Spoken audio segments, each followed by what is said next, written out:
Bismillahirrahmanirrahim. Assalamualaikum warahmatullahi wabarakatuh. Alhamdulillahi wa kafa, wassalatu wassalamu ala rasulillahil mustafa wa ala alihi wa sahbihi wa man wafa, wa ba'd. Saudara-saudariku, alhamdulillah kita kembali dipertemukan oleh Allah Subhanahu wa taala untuk melanjutkan kajian kita di kali ini. Semoga Allah Subhanahu wa taala memberkahi usia kita, memberkahi aktivitas kita, membimbing kepada jalan-jalan kebaikan yang Allah ridhai. Semoga hamba-hamba Allah yang berkehidupan sampai dengan detik ini dan belum beriman kepada Allah diberikan kekuatan pada jiwanya, kemantapan pada lisan mereka untuk bersyahadat sebelum wafat dan kembali kepada Allah Subhanahu wa taala. Semoga para pelaku maksiat dan dimungkinkan kita berada di antaranya diberikan bimbingan dan kelembutan hati oleh Allah Subhanahu wa taala untuk bertaubat dan kembali kepada jalan yang benar, meniti jalan-jalan kebaikan, hayatan thayyibah, dan diwafatkan dalam keadaan mulia husnul khatimah. Dan di antara ikhtiar kita untuk mewujudkan itu semua, tentunya kita mencoba untuk meningkatkan keimanan, ketakwaan kita kepada Allah Subhanahu wa taala. Dan keimanan serta ketakwaan itu akan memiliki kualitas yang baik bila ditopang oleh pengetahuan yang benar. Untuk itulah kita belajar ilmu akidah, ilmu tauhid untuk meningkatkan keimanan kita dalam rangka mendekatkan diri dan meningkatkan ibadah kepada Allah Subhanahu wa taala. Alhamdulillah, sampai dengan pertemuan kemarin kita telah berusaha menguatkan pondasi keimanan kita dengan merangkai dan belajar tentang simpul-simpul iman yang dicoba kita ikat sehingga kuat tertanam dalam jiwa kita. Ada 6 simpulnya, ada 6 pokoknya dikenal dengan rukun, yaitu rukun iman. Di pertemuan yang lalu kita telah mengetahui bahwa Allah Subhanahu wa taala dengan sifat Rahman dan Rahimnya kepada kita khususnya sebagai hamba-hamba Allah, kemudian menugaskan, memberikan kewenangan kepada hamba-hamba tertentu untuk memberikan support terhadap kegiatan kita dalam rangka meningkatkan takwa kepada Allah Subhanahu wa taala, Bagaimana caranya meningkatkan takwa ini supaya ketika takwa ditingkatkan kepada Allah, maka Allah berikan pancaran kepada kita, pancaran-pancaran kebaikan berupa cahaya, kan Allah itu nurun ala nur, cahaya di atas cahaya, Allahu waliyul ladzina amanu yukhrijuhum minadh dhulumati ilan nur, dan kata nur itu di Al-Qur'an tidak pernah berbentuk jamak, selalu tunggal, sedangkan lawannya itu zulmun, itu jamak bentuknya zulumat, tunggal dan jamak, banyak gitu. Ini juga memberi kesan tersendiri bahwa puncak segala kebaikan, cahaya yang terang itu bersumber semuanya dari yang satu, dari yang maha, dari yang esa, Allah Subhanahu wa taala. Itu di Al-Baqarah ayat 257, 257. Kemarin saya ada slip of tongue, saya sebutkan 157 257 Quran surah kedua Al-Baqarah ayat 257. Jadi begitu ini kita tingkatkan kepada Allah, berikan cahaya. Cahaya ini nanti diresapkan ke dalam jiwa kita, ke dalam kalbu, karena di kalbu ini nanti ada nafas, di nafas ini ada takwa, selain tentunya ada fujur. Jadi dengan cahaya ini diberikan, nanti nurnya ditampilkan, dihujamkan dalam jiwa kita, sehingga nuruhum yas'a baina aydihim wa bi aymanihim, itu kan terbawa sampai akhirat, itu kelihatan. Di penduduk surga itu punya cahaya yang tersendiri, bahkan ketika masuk surga, orang-orang yang ingkar, yang kufar, yang berada di neraka itu ingin mendapatkan bagian cahaya itu. Demikian kan di surat Al-Hadid itu, sehingga mereka mencoba untuk memohon, berikan percikan sedikit dan sebagainya. Ini cahaya-cahaya ini saat di dunia itu nanti akan menyinari bagian tubuh kita. Ini kalau saya berikan penjelasan secara majazi, itu memberikan gambaran nanti, petunjuk, kekuatan pada bagian tubuh kita untuk menggerakkan begini, berekspresi, mata melihat begini, seperti tadi saya sampaikan sampai ke ujung kaki, itu nanti akan menguatkan sinyal takwa, membentuk cahaya iman. Cahaya iman ini nanti akan diteruskan kepada bagian tubuh kita untuk berperilaku, berekspresi, sehingga dari sini kita temukan ayat-ayat dalam Al-Quran yang menyampaikan kepada kita tentang fungsi organ tubuh, bagaimana mesti bersikap, berperilaku, itu seringkali didahului dengan kata iman. Seringkali didahului dengan kata apa? Iman. Seperti saya sering sampaikan, fungsi mata misalnya di Quran, surahnya surah apa? Surah ke-24. Surah ke-24 itu surah apa? Surah An-Nur, surah cahaya. Itu ayat berapa misalnya? Ayat 30 untuk laki-laki, ayat 31 untuk perempuan. Sebelum disebutkan fungsi matanya, itu disebutkan imannya dulu. Ya, qul lil mu'minina, katakan pada pria-pria yang punya iman yang disupport oleh cahaya ini, cahaya kebaikan dari peningkatan takwa. Yaghuddu min absarihim, maka cahaya itu akan menyinari kepada kebaikan, memandang yang baik dan memalingkan dari keburukan. Makanya kalau kita lihat prakteknya semakin meningkat, kita semakin kuat belajar akidah, benar cara memahaminya. Begitu kita melihat sesuatu yang tidak benar, ukuran kebenarannya di iman kita nanti, itu akan segera kita palingkan, otomatis itu. Ya, kita nggak minta pun langsung berpaling gitu kan. Nah, wa qul lil mu'minati yaghuddna min absarihinna, demikian juga perempuan-perempuan yang punya iman. Lisan kita juga begitu. Misal Quran, lisan kan? Surah ke-49 misalnya, ya, ayat 11 sampai 12 misalnya kan. Ya ayyuhalladzina amanu, imannya dulu, la yasraq qaumin qaum, jangan saling mencela. Selanjutnya nanti la yaghtab ba'dukum ba'dha, jangan bergibah, jangan bikin hoax dan sebagainya. Jadi tangan orang beriman nggak akan menuliskan hoax. Tangan kan mewakili lisan, kan? Dan tangan, lisan mewakili hati. Hati itu nanti ada di qalbu. Qalbu ini antara dua ini. Apakah nanti ekspresi yang muncul dari jiwa fujurnya atau dari jiwa takwanya? Ya, ini pentingnya kita meningkatkan takwa kepada Allah Subhanahu wa taala. Ini skemanya begini. Ini contohnya, gitu kan? Nah, disinilah kemudian Allah menugaskan malaikat yang saya terangkan kemarin. Mohon dicek video kemarin ya. Ya, dengan fungsinya dari kata malak, ya kan? Diberi tugas oleh Allah Subhanahu wa taala. Jamaknya menjadi malaikat, dan di antara malaikat ini ada yang terkait berkelindan untuk mensupport tugas-tugas penghambaan kita sebagai manusia kepada Allah Subhanahu wa taala. Di luar malaikat-malaikat lain yang kita tidak ketahui jumlahnya, seperti saya sampaikan kemarin, ada yang bertugas di alam langit dan ada bertugas juga terkait dengan support ibadah kita kepada Allah Subhanahu wa taala. Kita telah terangkan di antara malaikat yang terkait dengan tugas-tugas ibadah kita kepada Allah sudah selesai. Yang pertama yaitu malaikat Jibril. Saya tidak akan urai kembali, silakan cek di pertemuan sebelumnya. Atau Gabriel, dan ini orang Eropa nanti menyebutnya demikian, sudah saya terangkan. Dan yang kedua Mikail, ya kan? Mikail, kan? Atau apa namanya? Orang Arab menyebutnya dengan Michael, gitu kan? Gimana nulis Michael tuh? Gini ya? Atau ada Michel dan sebagainya. Demikian, pokoknya kalau Michael, Michel dan sebagainya, itu masuknya Mikail. Ini ditemukan di Quran keduanya ditemukan di Quran surah kedua Al-Baqarah ayat 98. Ya kan? Baik, ayat 98. Qul man kana aduwwan lillahi wa malaikatihi. Kan kemudian sampai ketemu kalimat wa Jibril wa Mikala. Jibril dengan Mikal. Mikal itu riwayat Hafiz dari Asim. Di riwayat Qalun, kemudian Warash dari Nafi' dibacanya Mikail. Ya, makanya kita bisa baca dengan Mikal ya atau Mikail. Jelas ya? Mikail. Nah, kemarin kita sudah sampai ke sini.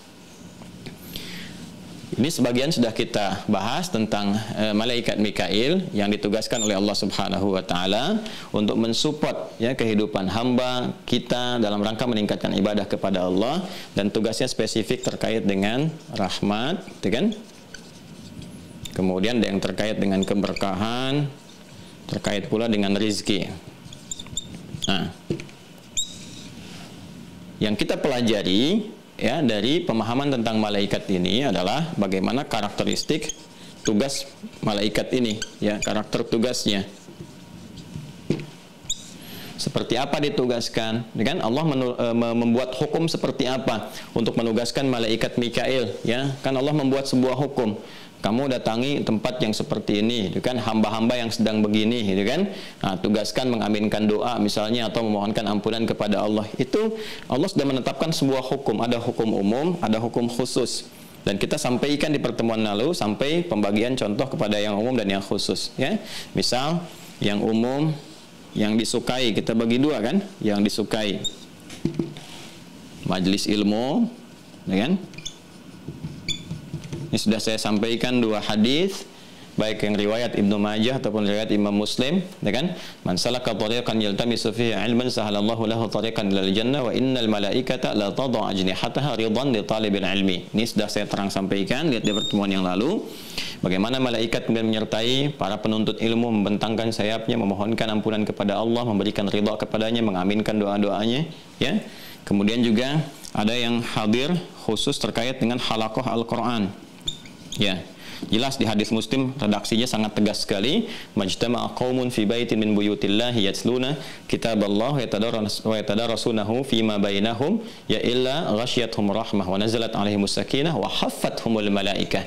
Dibentangkan rahmat kepada mereka, diberikan ketenangan dalam jiwa mereka, kemudian berhimpun malaikat di sekitaran mereka. Wa dzakarahumullahu fiman 'inda, dan disanjung-sanjung, disebut-sebut oleh Allah Subhanahu wa taala di antara hamba-hamba terbaik yang ada di sisinya. Ya kan? Ini Al-Qur'an. Jadi, kalau kita ingin banyak mendapatkan rahmat, ya kan, keberkahan, termasuk juga pengantar kepada rizki, karena rizki ini kaidahnya, teman-teman, ini saya berikan satu hal yang sangat penting di Al-Quran. Kaidah rizki ini sangat terkait erat dengan takwa nanti. Ya. Dari sisi percepatan, ya, atau bahkan segi kualitas dan kuantitas, itu terkait dengan takwa. Ini rahasia besar yang kalau kita mau menghadirkannya, itu nggak susah kita mendapatkan rezeki dari Allah, apapun jenisnya. Apapun jenisnya. Kan kita memahami betul, mengetahui, ya, Sang Maha pemilik rezeki kan Allah.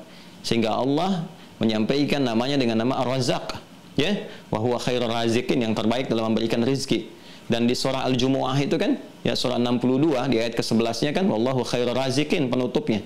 Coba paling kiri agak sedikit ke atas kan, wallahu khairur raziqin, Allah yang terbaik dalam pemberi rezeki. Ya, dan Allah menyebutnya dengan Ar-Razzaq, ya, di antara nama-nama terbaiknya. Jadi semua kembali kita menyadari semua punya Allah, milik Allah, Allah yang mengatur, Allah yang memberi dan sebagainya, gitu kan. Nah, sehingga akal kita pun seharusnya sangat mudah memahami. Kan kalau kita ingin mendapatkan sesuatu dengan cepat, berarti kita dekati pemiliknya kan? Ya kan? Kita ingin mendapatkan akses, ya, pada lembaga tertentu, misalnya instansi tertentu, kita akan dekati bagaimana sistemnya, siapa yang paling cepat bisa memberikan akses dan sebagainya. Itu sudah lumrah, umum sekali. Demikian akal kita pun akan bekerja dengan baik kalau digunakan dengan benar cara berfikirnya. Oh, pemilik rezeki segalanya, kemudahan, ya, dan sebagainya itu Allah Ar-Razzaq, Al-Wahhab, ya kan? Dan seterusnya. Karena itu saya harus mencoba mendekat kepada Allah. Sedangkan cara mendekat kepada Allah itu tiada lain kecuali dengan takwa. Ya, karena itulah ketika kita diminta meningkatkan takwa kepada Allah, sesungguhnya feedbacknya kepada kita itu erat dengan kebahagiaan, kesuksesan. Di balik kebahagiaan, kesuksesan itu nanti ada rizki, ada ketentraman, kedamaian, macam-macam. Yang kalau disingkat disebut dengan falah namanya. Falah. Falah itu kebahagiaan, kesuksesan. Kalau diterjemahkan ke bahasa Inggris itu success and happiness. Itu falah namanya. Ya, makanya ketika kita diminta melakukan suatu pekerjaan, perbuatan, amal soleh sebagai perwujudan dari takwa, ya, misal sholat. Sholat kan perwujudan dari takwa. Dzalikal kitabul la raiba fihi hudal lil muttaqin. Siapa orang takwa itu? Alladzina yu'minuna bil ghaib wa yuqimunas shalah. Diminta salat. Apa tujuan dari salat itu? Ya, diperdengarkan di telinga kita 5 kali dalam sehari. Hayya 'alas shalah, ayo salat. Apa tujuannya? Hayya 'alal falah. Kan falah. Sehingga sampai kita genggam. Begitu digenggam pun berubah katanya di ilmu sharaf dari falah jadi aflah. Aflaha yuflihu. Ya, ketika kita genggam pun balik lagi oleh Allah, dikembalikan kepada identitas keimanan kita. Turun surah Al-Mu'minun, qad aflahal mu'minun. Siapa yang bisa menggenggam itu? Orang mukmin yang bagaimana? Alladzina hum fi salatihim khashi'un. Salat, sedangkan salat adalah bagian dari perwujudan takwa. Nanti kalau takwanya semakin meningkat, lihat rumusnya di Quran surah ke-65 At-Tahrim. At-Talaq, maaf, Quran surah 65 At-Talaq. At-Talaq. Ya. Di akhir ayat kedua sampai ayat ketiga, lihat kalimatnya, wa may yattaqillaha, siapa yang mampu meningkatkan ketakwaannya kepada Allah. Terus yattaqi itu kan fi'il mudhari. Mudhari itu terus bergerak, ya, terus, ya, present, sekarang, continuous, berkelanjutan, future, sampai kapanpun, terus, ya, nggak berhenti. Wa may yattaqillaha, dan siapapun, man itu bentuk personal. Jadi tawaran untuk mendapatkan kemudahan berkehidupan itu oleh Allah langsung disampaikan secara personal kepada kita, tanpa kecuali. Setiap kita silahkan berpeluang mendapatinya. Allah nggak berikan khusus misalnya kepada kalangan A, B, C, bahkan para nabi sekalipun, misalnya Rasul sekalipun, ya kan? Kemudian manusia-manusia biasa, tentu derajatnya bisa berbeda-beda sesuai dengan tugas, tapi peluang untuk meningkatkan takwa terbuka untuk semua. Das, ya, wa may yattaqillaha, siapapun yang mampu meningkatkan takwa kepada Allah, yaj'al lahu makhraja, akan diberikan jalan keluar, solusi dari setiap persoalan yang ia alami, dan bentuknya menjadi nakirah. Ya, jadi nakirah, makhraja, nggak pakai alif lam, artinya semua persoalan Allah berikan jalan keluar yang terbaik untuknya. Ya, kemudian wa yarzuqhu min haitsu la yahtasib, diberikan rezeki bahkan dari sisi yang tidak diduga.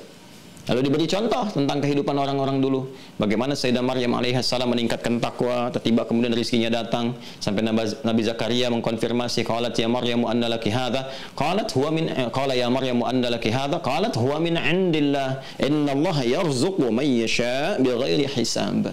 Itu di Ali Imran ayat 37 itu. Ya. Nah, jadi teman-teman sekalian, itu yang menghadirkan siapa? Malaikat rahmat dengan izin Allah, malaikat Mikail. Nah, makanya kita coba hadir ke tempat-tempat yang disukai gitu kan, seperti yang Allah telah tetapkan. Di antaranya apa? Selain majelis ilmu, ini ada Al-Quran. Al-Quran ini paling cepat ya, hidupkan di rumah kita ya dengan Al-Quran, seperti hadis riwayat Ibnu Sirin itu. Ya, itu jelas sekali menyampaikan kepada kita petunjuk Nabi SAW bahwa orang-orang yang senang sekali menghidupkan di rumahnya dengan Al-Quran, nanti Allah akan berikan ketentraman, kedamaian, kelapangan, rahmat dan sebagainya. Ini luar biasa gitu ya. Nah, sebaliknya, kemarin kita berhenti di sini. Ada yang tidak disukai, ya kan? Tidak terbiasa malaikat rahmat itu hadir di tempat-tempat demikian, atau karakter-karakter yang melekat pada diri seseorang, ya kan? Apa di antaranya? Nah, ini yang kita akan lengkapi hari ini sampai selesai pembahasan tentang rahmat. Ya. Saya selalu ingatkan begini, ingat baik-baik ya, yang pernah kita ulas di awal tentang pembahasan malaikat. Nanti akan ditanya, saya konfirmasi sampai semua paham gitu kan. Ingat, materi penciptaan malaikat, materi dasarnya apa? Nur kan, cahaya kan? Cahaya kan? Dan selalu identik dengan kebaikan. Sifatnya apa? Takwa kan? Nah, takwa, jelas. Lawan takwa itu kan nafsu, atau nama lainnya fujur, ya kan? Nah, sekarang lihat begini. Takwa itu kan jiwa kebaikan. Yang keluar dari takwa itu pasti yang baik-baik, yang saleh, bahasa Al-Qur'annya saleh, amal saleh, perbuatan yang baik-baik. Ya, dan perbuatan baik ini bukan sekedar dikerjakan, tapi dalam rangka membangun ketaatan kepada Allah. Ya. Makanya redaksi Qur'annya sering kita temukan ati'ullah wa ati'ur rasul, ati'ullah wa ati'ur rasul, ya, wa ati'ullah wa ati'ur rasul dan seterusnya. Ini membangun ketaatan. Di ketaatan ini ada nilai ibadah sebagai bagian dari implementasi keimanan ini. Karena itu seringkali saya buat sebuah persamaan, takwa sama dengan iman sama dengan amal soleh, gitu kan? Takwa sama dengan iman sama dengan amal soleh sebagai perwujudan ketaatan kepada Allah. Ini sudah pasti. Jelas ya? Lawan dari takwa itu nafsu. Ya, dikenal juga dengan fujur nanti. Ya, dalilnya Quran surah ke-91 Asy-Syams ayat 7 sampai 10 kalau mau kita lengkapi. Wa nafsin wa ma sawaha, ya, dan demi jiwa, nafas, ya, yang telah sempurna penciptaannya melekat pada diri kita. Ketika masuk ke dalam diri kita, maka nafas ini mengandung dua unsur, dua potensi, takwa dengan fujur. Dari mana taunya? Fa'alhamaha fujuraha wa taqwaha. Ya kan? Qad aflaha man zakkaha, akan bahagia orang jika mampu kemudian menjadikan fujur ini sebagai katalis takwa, memfungsikan dengan benar. Makanya ditugaskan malaikat untuk mensupport, gitu kan? Nah, jadi bagaimana caranya amarah itu tidak menjadikan orang pemarah, tapi mensupport supaya sabarnya muncul. Nah, caranya mencari lawan. Kalau menemukan marah, oh berarti saya mesti sabar. Kalau menemukan berita dusta, oh berarti saya diminta jujur oleh Allah. Begitu caranya. Sehingga dengan itu muncul ketenangan. Kalau orang bisa berlatih seperti itu sehingga membentuk kebiasaan, tenang keadaan hatinya. Jiwanya tenang. Jadi Anda melihat apapun, nggak ada yang jelek. Tapi sebagai motivasi kita berbuat untuk lebih baik. Bahkan kejelekan itu ketika kita tampilkan kebaikan menjadi sirna, ada pancaran cahaya dari diri kita yang mengajarkan bahwa itu nggak baik, pada akhirnya ditinggalkan.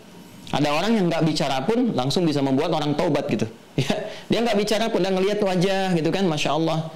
Seseorang misalnya ada pernah berbuat salah, ketika melihat anak kecil menghafal Quran, itu anak kecil tuh nggak bicara sama dia, nggak bicara sama yang bersangkutan, cuma Allah memberikan hendak hidayah lewat itu. Begitu melihat nangis, kok anak kecil begini sudah hafal Quran, sementara saya usia segini belum membaca aja, belum mampu, bagaimana kalau meninggal? Dia taubat, tersungkur, sobat, sujud.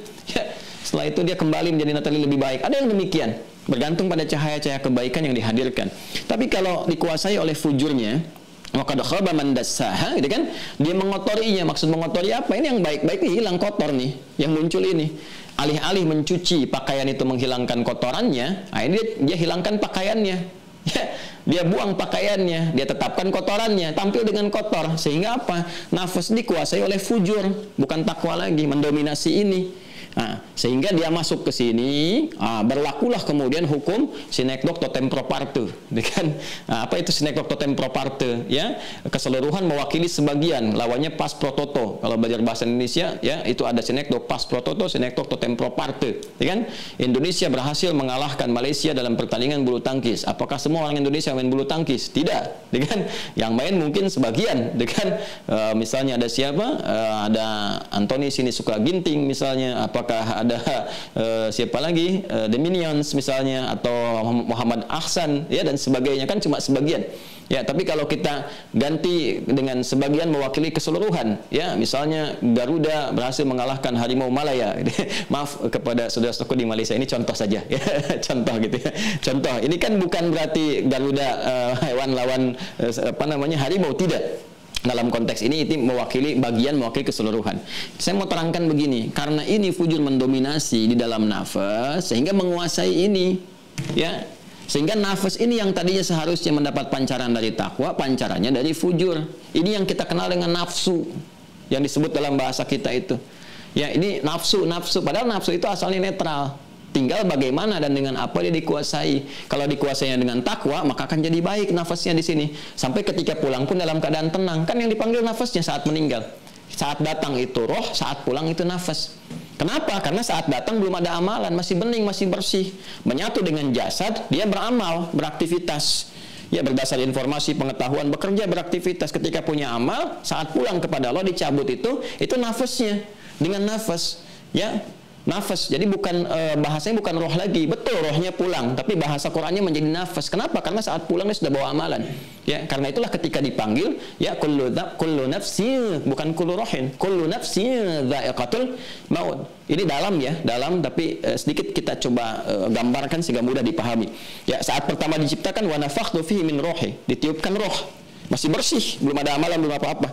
Di Quran surah 15 ayat 28, 29 sampai 30.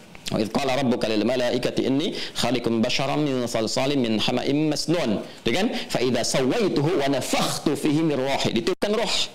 Ya, begitu sampai ke dalam jiwa jadi nafas. Diserap ke dalam bahasa Indonesia bisa bernafas. Nafas, ya, nafas itu dari bahasa Arab, bahasa Al-Qur'an. Begitu sampai jadi nafas, ada roh, bisa bernafas, berkehidupan. Sehingga tanda kehidupan itu terletak pada nafasnya, pada rohnya. Beramal dia dengan dua potensi ini. Begitu pulang, ya, redaksinya berubah jadi nafas. Quran surah ketiga Ali Imran ayat 185. Kullu nafsin dha'iqatul maut. Nafas. Ya, kalau dia pancarannya takwa, bagus pulangnya, ya, bagus pulangnya. Nanti saya bahas ketika membahas malaikat maut lebih dalam lagi. Karena itu disampaikan di Quran surah 89 Al-Fajr ayat 27 sampai 30. Ya ayyatuhan nafsul mutmainnah. Tenang. Kenapa tenang? Nyaman, enak, karena diperlihatkan pahala-pahala kebaikan hasil dari takwanya. Di saat orang sakaratul maut itu akan nampak kebiasaan. Kalau kebiasaan dia itu baca Quran, mengaji, sedekah, baik-baik, semua ditampakkan sehingga dia itu senang melihatnya, senang, enak, gak sadar telah hilang nyawanya, telah tercabut. Ya, seperti mencabut satu rambut yang halus dalam adonan yang sangat halus pula, nggak ada seperti rasa gitu kan. Nah, itu nafas balik. Tapi kalau dikuasai ini, nah, ini terkontaminasi, nanti memerintahkan keburukan. Karena ini kalau berdiri sendiri jadi buruk nanti. Ada provokasi lawan dari malaikat. Ya, karena itu di Quran surah ke-12 Yusuf, Quran surah ke-12 ayat 53, kan? Di paling kiri sebelah atas di mushaf standar. Quran surah ke-12 Yusuf alaihissalam ayat 53. Sudah? Wa ma ubarni'un nafsi innan nafsa la'ammaratum bisu illa ma rahima rabbi. Ada ya? Baik, wa ma ubarni'un nafsi, aku nggak bisa ya menilai diri sebagai orang suci, kan? Ya, kenapa? Karena ada nafsu di dalamnya. Nafas yang dimaksudkan kalau nafsu itu berdiri sendiri, menguasai bagian jiwanya, maka akan berubah. Innan nafsa sinekdok totem pro parte. Sungguh nafsu itu kalau dikuasai oleh fujur, jadi ini yang kesini nih disebutkannya. Kenapa? Karena fujur ini mewarnai semua dalam nafas. Ini nggak berfungsi, gelap ini. Ini yang muncul, maka muncul bahasanya nafas. Ya, innan nafsa menggunakan sinekdok totem pro parte, dzikrul kulli yuradu bihil ba'du, disebutkan keseluruhan yang dimaksudkan sebagian. Maksudnya ini nih. Innan nafsa, sungguh nafsu itu yang bersumber dari sini, kan? La ammaratum bisu, memerintahkan kepada keburukan sehingga keluar sifat-sifat buruk, karakter buruk dan sebagainya. Illa ma rahima rabbi, kecuali yang dirahmati oleh Allah. Bagaimana cara mendapatkan rahmat itu? Ini fungsikan. Ikuti support malaikat. Karena itu nanti takwa disebutkan 115 kali dalam Al-Quran, nafsu disebutkan 115 kali dalam Al-Quran. Ya. Nanti malaikat disebutkan 88 kali dalam Al-Quran. Dan lawan dari malaikat yang memprovokasi ini, nafsu, nafas kita, fujur kita, gitu kan, itu disebutkan 88 kali juga. Awas, hati-hati. Ini menunjukkan gejolak yang tidak berhenti. Terjadi pertarungan di dalam diri kita. Ya, yang seharusnya ini digunakan mensupport ini, diprovokasi nih oleh satu makhluk nih. Ya, supaya nanti saya nggak sebutkan dulu, walaupun sebagian Anda sudah menduga pasti setan nih, gitu kan? Jangan sampai ngelihat saya ya. Itu nanti kita bahas itu saat masuk ke situ ya. Ini diprovokasi. Ya, sehingga selalu terjadi pergolakan. Ketika adzan berkumandang, ya Allah sudah adzan, siap-siap. Adzan selesai, baru selesai adzan, belum qomat. Ya, selalu begitu, tiap waktu begitu. Apakah ngaji dulu atau ngelihat yang lain dulu? Apakah sholat sekarang atau selesaikan dulu ini? Selalu begitu. Nah, pergolakan ini yang menjadikan tidak stabil. Sesuatu yang bergolak, gak pernah stabil, terus kan bergolak, itu disebut kolbu namanya. Dari kata koluba, yang terbolak-balik. Makanya kita mohon kepada Allah yang maha menguasai segala kebergolakan itu. Kita katakan, ya muqallibal qulub. Ya, tsabbit qulubana ala dinik, alal iman. Tetapkan jiwa kami kepada iman nih. Ya. Iman itu apa puncaknya? Jiwa takwa. Nah, saya kembali ke sini. Jadi kalau kita kembalikan ke pemahaman ini, kenapa tadi saya terangkan dengan dalam dulu supaya kita mengerti, kita paham ya, bahwa nafsu ini kalau dia berdiri sendiri, maka dia akan memunculkan sebuah karakter. Apa karakternya? Lawan dari sini, otomatis lawan. Bahkan jumlahnya sama, seakan-akan semua sifat takwa itu ada lawan di sini, serupa jumlah. Di sini ada jujur, sini ada dusta, sini ada tawadhu, sini ada sombong, demikian seterusnya. Ini kalau di sini baik, sini buruk. Ya. Kalau di sini ada soleh, di sini ada salah. Ya kan? Jelas ya? Kalau di sini ada taat, di sini ada maksiat. Tuh. Jelas. Artinya apa? Kalau salah pandang, maka mata itu sedang didominasi bukan oleh takwa, tapi oleh nafsu, oleh fujur. Jelas? Kalau salah bicara, kata-kata kotor, atau bergibah, bikin hoax, dan sebagainya, baik disalurkan lewat lisan langsung, atau disalurkan, diperintahkan lewat tangan, jemari mengetik, bikin status, dan sebagainya yang tidak jelas, dan macam-macam. Ini kan buruk tuh, bisa kelihatan. Dan hati kita akan memberikan satu gambaran. Kata Nabi, istafti qalbak, tanyakan pada hatimu, itu baik atau enggak. Kalau enggak baik, berarti ini yang sedang dikuasai oleh nafsu nih. Hati-hati ya. Nah, sehingga menjadi apa? Maksiat. Maksiat itu sumbernya dari sini, dari nafsu yang diprovokasi oleh setan. Ya, ini. Ya, karena nafsu itu dia berdiri sendiri, ya, bertugas untuk mengkatalisasi takwa, menjadi katalis buat takwa supaya muncul. Tapi kalau diprovokasi oleh setan jadi masalah. Itu yang dimaksudkan la'ammaratun bisu, ya, memerintahkan kepada keburukan. Ya, Anda katakan nafsu ammarah, gitu kan? Ammarah itu yang memerintahkan. Kepada apa memerintahkan bergantung kepada potensinya. Nah, ini lawannya ini maksiat. Apa kaitan dengan malaikat rahmat? Ya, karena malaikat itu diciptakan dari jiwa atau sifat takwa, karakternya takwa, seperti saya terangkan di pertemuan yang lalu-lalu. Dan bawaan materinya cahaya, selalu kebaikan. Karena itu, ketika karakteristiknya, sifat bawaannya itu takwa, maka apapun yang ia kerjakan, tugas-tugas yang ditetapkan oleh Allah kepadanya, nggak akan menyimpang dari ini, nggak akan jauh dari ini.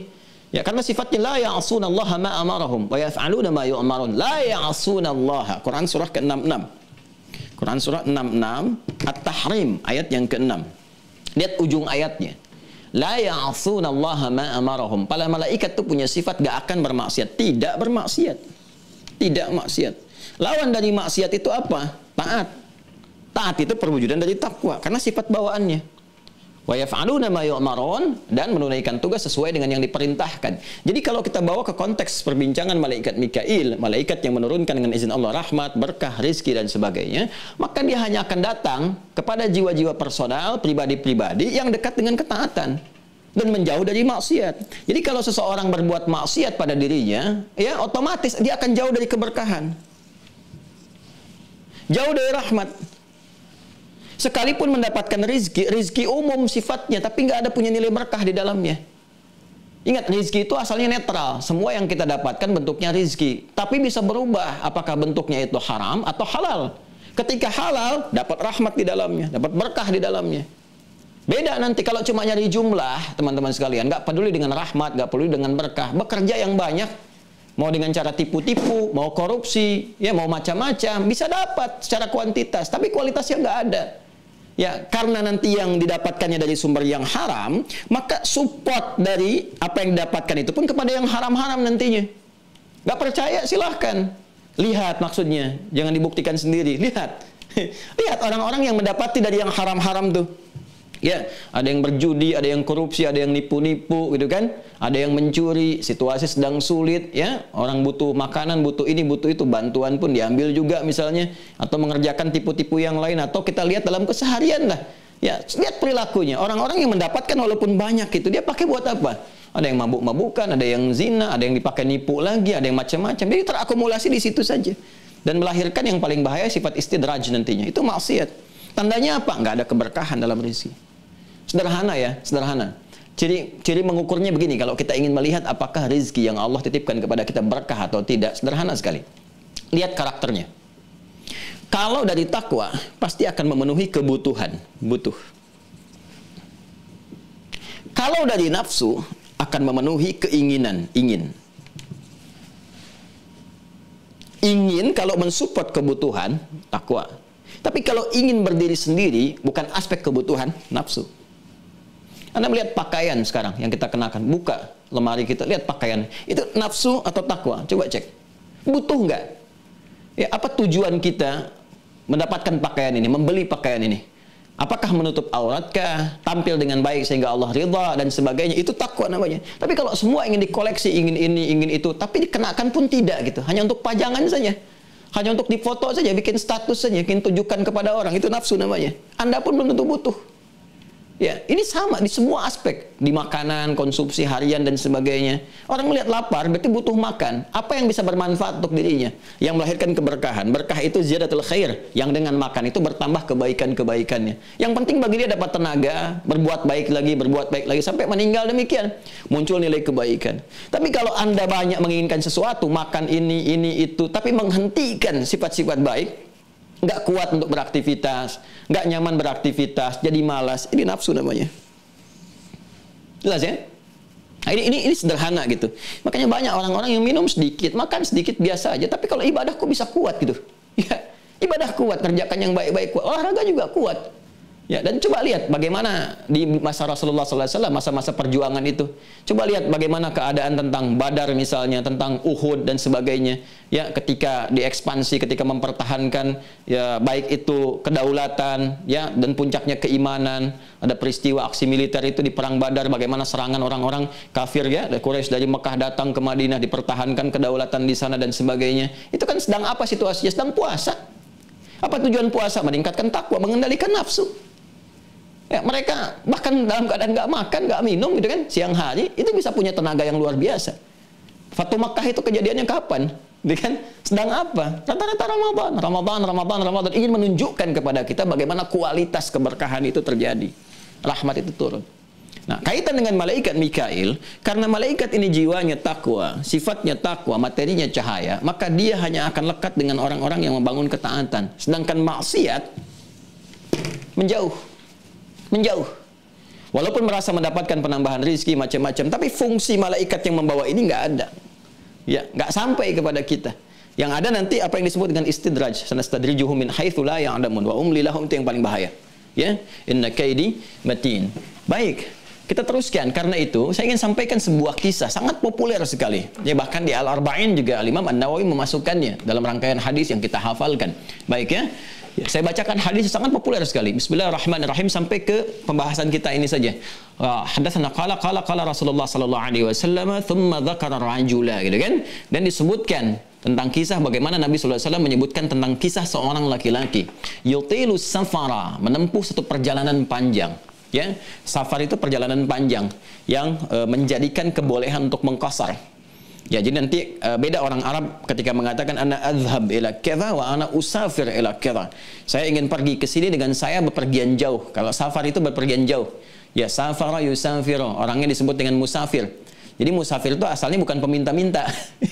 Musafir itu orang yang dalam perjalanan jauh.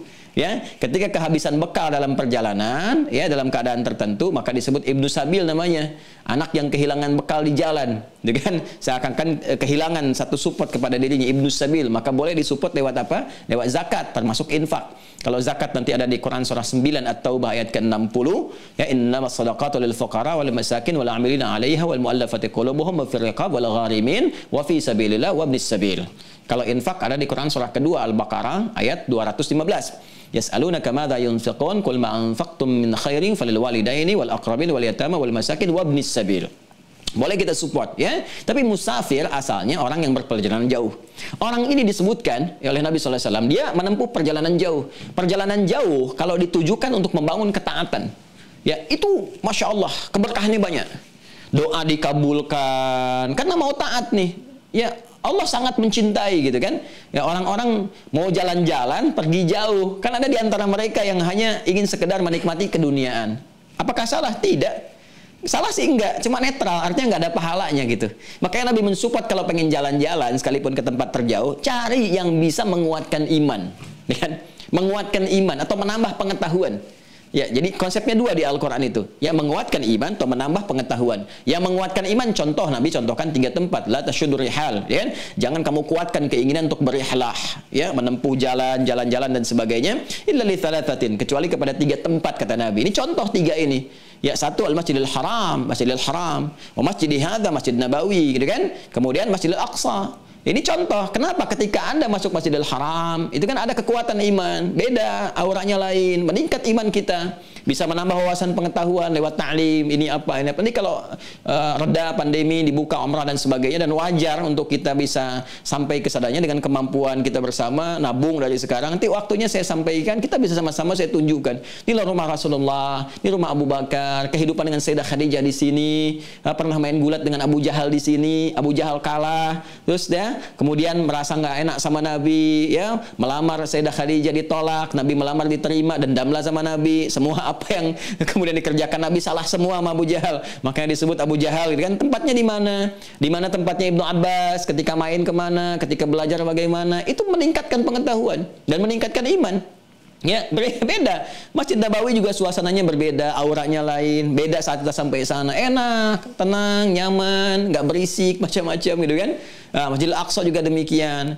Nanti kalau nggak sanggup ke sana, cari yang mendekati itu. Ya, kita lihat-lihat tempat-tempat yang meningkatkan kebaikan-kebaikan. Ini jejak-jejak Islam. Ya, di Indonesia sekarang, di Nusantara dulu itu tinggi sekali. Jejak Islam di Nusantara luar biasa. Pergi ke Aceh, kita mengenal bagaimana Allah memberikan tanda lewat peristiwa misalnya. Ya, lewat tsunami itu kan Masya Allah gitu kan. Itu musibah. Dan kita mensupport saudara-saudari kita, kita mencintai teman-teman kita, keluarga kita yang di Aceh semuanya. Ya, dan di balik itu semua ada hikmah-hikmah besar. Kita belajar ke sana. Bagaimana kapal bisa terampung. Ya, ada rumah yang bertahan, ada masjid yang demikian ditampakkan sebagai itu meningkatkan kebaikan. Datang, kunjungi, bangun silaturahim, bangun kekuatan, persaudaraan, persatuan Indonesia, ya, kekuatan iman, saling membangun silaturahim dan sebagainya.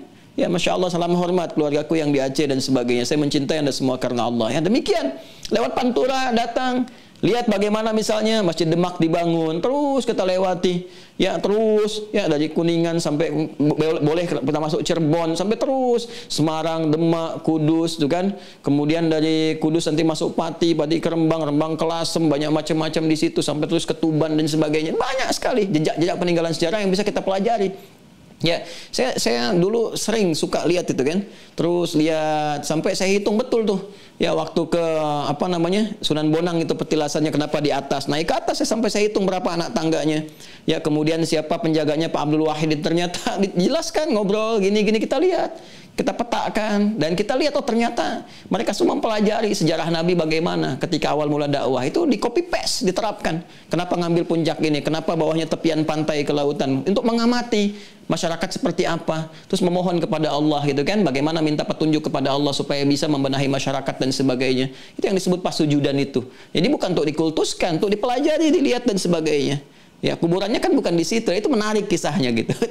Itu Masya Allah gitu, kemudian kita gali dan sebagainya, kita dapatkan banyak hal. Itu tempat meningkatkan keimanan, ketakwaan. Nah, Nabi menyebutkan kembali ke hadis tadi, tsumma dzakara rajula, disebutkan yutilus safara, dia menempuh perjalanan panjang untuk membangun ketaatan. Kalau perjalanan dibangun untuk ketaatan di situ, itu dapat pahala. Dapat pahala. Ya, masih ingat guru-guru kita menyampaikan ketika mau pergi umrah, pergi haji, titip doa ya, di perjalanan ya banyakin zikir ya, doanya mustajab ya. Itu keterangan Nabi langsung. Ya. Nah, yang menarik apa? Setelah itu apa yang terjadi? Ya, as'atha aghbara, sampai dia itu tertutupi oleh debu gitu kan. Ini tanda dia berjalan jauh dengan serius, ya. Sehingga kata orang orang India gitu kan, the kill of the kumel gitu kan. Jadi pakaiannya terkena debu-debu, ini di wajahnya juga kena debu. Ya, itu dalam upaya untuk menempuh jalan yang terbaik, ya, mendapatkan sesuatu. Penuntut ilmu juga begitu, jangan salah. Anda mendatangi majlis ilmu, ya, kemudian keringatan, ya, di jalan macam-macam, itu dapat pahala itu. Hadisnya jelas yang saya sampaikan kemarin, man salaka tariqan yaltamisu fihi ilma sahalallahu lahu tariqan ilal jannah. Itu perjuangannya itu dinilai. Bahkan Allah memberikan apresiasi tinggi. Kalau benar dia wafat, itu jihad fi sabilillah. Ya, dalam konteks syahidul akhirah. Syahidul akhirah, syahid dalam ketentuan akhirat, walaupun dikuburkan seperti biasa, disolatkan dalam konteks seperti manusia pada umumnya. Kemudian apa yang terjadi? Yamuddu yadayhi ilas sama, dia mengangkat tangannya ke langit. Begini yang saya ajarkan kemarin tuh. Jadi yang pertama dia menempuh perjalanan panjang, itu doa cepat terkabulkan. Ingat ya, dalam safar doa cepat terkabulkan. Yang kedua mengangkat tangan, ini pun cepat terkabulkan, 2 kali lipat kan. Yang ketiga fayaqulu ya Rabb ya Rabb. Dia berkata ya Rabb ya Rabb, menyebut al-asmaul husna dengan sifat rububiyah. 3 ini dia kerjakan, seharusnya menjadikan jawaban itu dari doa terkabul 3 kali lebih cepat dibanding orang biasa. Karena apa? Yang pertama dia kerjakan safar, harusnya mengabulkan lebih cepat. Mengangkat tangan juga mengabulkan lebih cepat. Menyebut al-asmaul husna, menyebutkan itu mengabulkan lebih cepat. 3 kali harusnya terjadi percepatan. Tapi apa jawab Nabi? Jawab Nabi, anna yustajabu lidzanik. Bagaimana doanya bisa dijawab? Ini menarik nih. Ternyata malaikat rahmat enggan juga. Ya, enggan juga kemudian meneruskan ya untuk memberikan rahmat kepada dengan izin Allah Subhanahu wa taala. Apa yang terjadi? Ini persoalannya. Famat'amu haram, mashrabu haram, malbasu haram, wa ghudhiya biharam. Karena perangkat hidupnya haram. Makanannya hasil dari maksiat, pakaiannya hasil dari maksiat, ya kan? Kemudian apalagi perangkat hidupnya hasil dari maksiat. Ya, itu baju hasil korupsi tahu kok dipakai Jumatan. Awas tuh, hati-hati tuh, ya. Mau nyumbang ke masjid kok hasil dari tipu-tipu gitu kan. Buat ngurangin dosa dikit Pak Ustadz, nggak ada. Nggak bisa, nggak ada keberkahan di dalamnya, nggak ada keberkahan. Kan dia doa-doanya tertolak. Ya, walaupun sholat memenuhi rukun, ya, syarat sah sholatnya, tapi nggak dapat keberkahannya. Kalau untuk masalah sah secara fikih, memenuhi rukun syarat sah, tapi diterima atau tidak, ini kembali kepada hukum-hukum Allah. Apa yang terjadi? Haram, semua haram. Malaikat gak turunkan itu. Makanya gak ada keberkahan. Walaupun orang dapat harta miliaran, rumah banyak, aset banyak, gak ada berkahnya. Ya karakternya gitu-gitu aja. Akhirnya gak ada support cahaya dalam jiwanya. Ya tetap nipu. Diingatkan aja susah. Diingatkan susah. Dikasih tahu malah kemudian nekat menunjukkan. Tampil lebih sombong lagi. Itu kalau lebih terakumulasi. Lebih kuat lagi. Nah, ini teoritis ya. Teoritis. Kalau kita ingin lihat praktek ya tinggal kita saksikan dalam kehidupan. Kalau ada yang begitu kita doakan. Ya, jangan disimpulkan, oh ini pasti si Fulan nih. Bukan.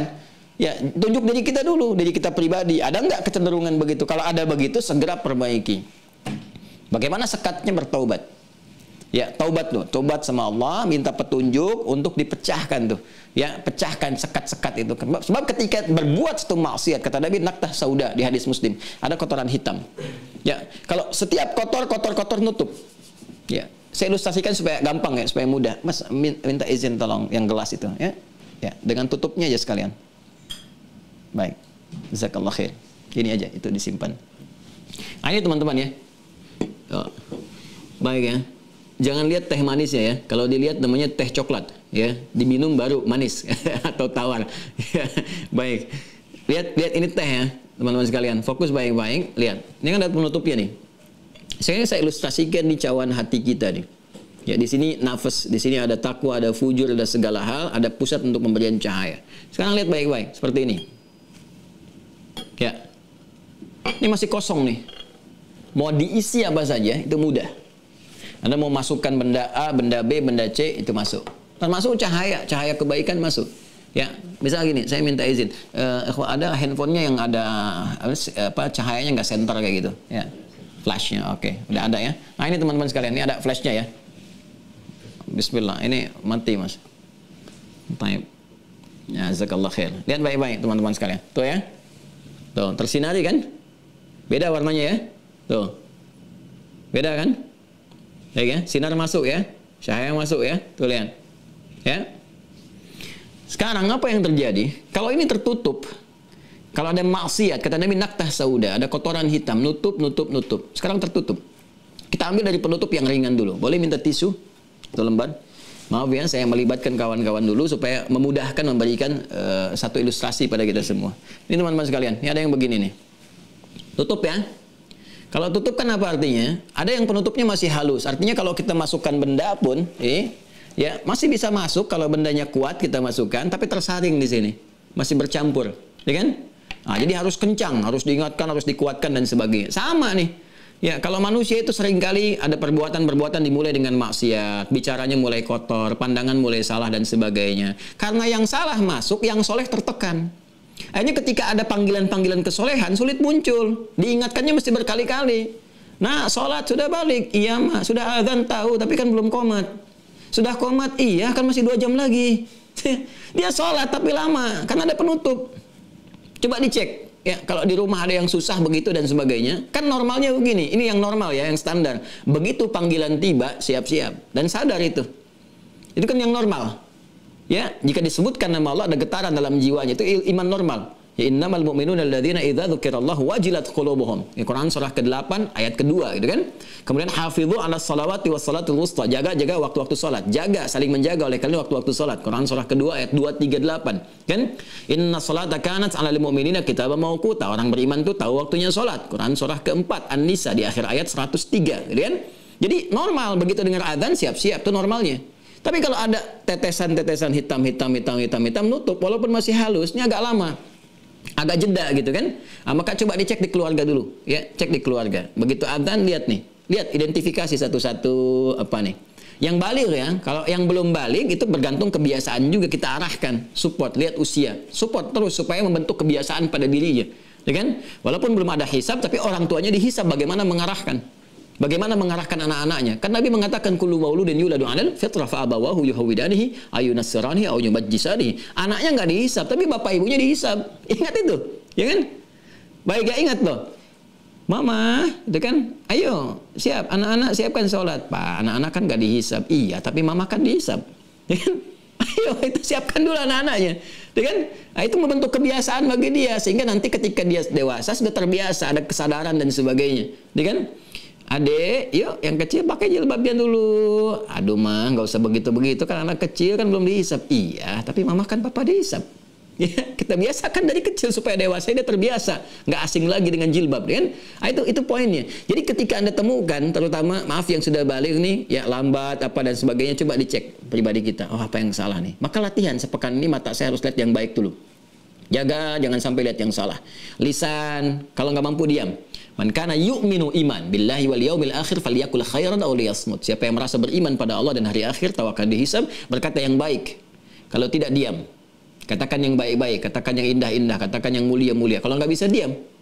Ya, dicaci maki kita, mau merespon, mau marah, mengkotor, Lihat, balas dengan doa. Sudah doakan baik-baik. Jelaskan secukupnya. Mau dia paham, mau tidak, terserah yang bersangkutan. Berdoa kepada Allah. Dituduh, jelaskan. Selesai, begini. Dan ada sesuatu yang terkait dengan aspek-aspek hukum positif, silakan proses. Tapi hentikan di luar batas-batas yang diperkenankan. Cukup.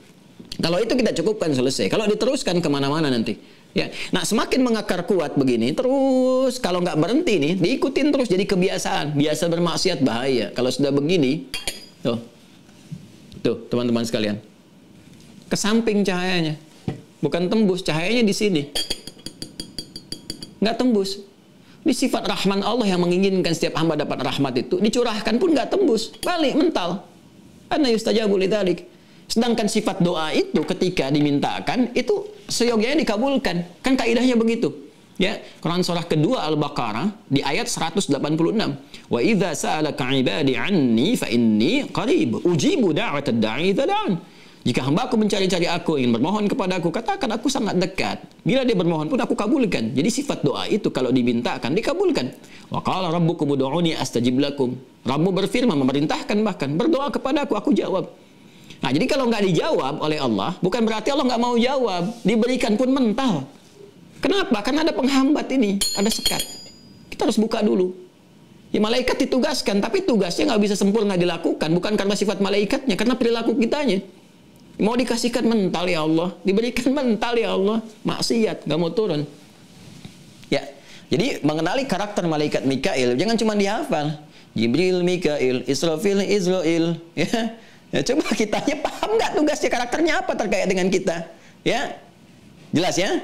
Nah, jadi kita teruskan dulu untuk malaikat ini, apa yang disuka sudah kita ketahui, yang tidak suka tinggalkan, maksiat tinggalkan. Ya, bagaimana malaikat menunjukkan rahmat dalam pandangan kita, dalam pendengaran kita, lisan kita, sampai ke langkah kita akan dibimbing. Demi Allah saya katakan akan dibimbing. Bahkan Anda mau dijailin orang pun, itu Allah memberikan penjagaan. Waj'alni min ladunka sultanan nasira. Dijaga oleh Allah. Mau dibawa ke tempat-tempat maksiat, mau dikerja, itu hatinya kuat nanti. Ada firasat. Ya, firasatul mu'min haqq. Ya, firasatnya orang beriman itu menuju kepada kebenaran. Kebenarannya hak, dibimbing oleh Allah Subhanahu wa taala. Nah, itu yang seperti itu ya teman-teman sekalian, yang penting untuk kita ketahui.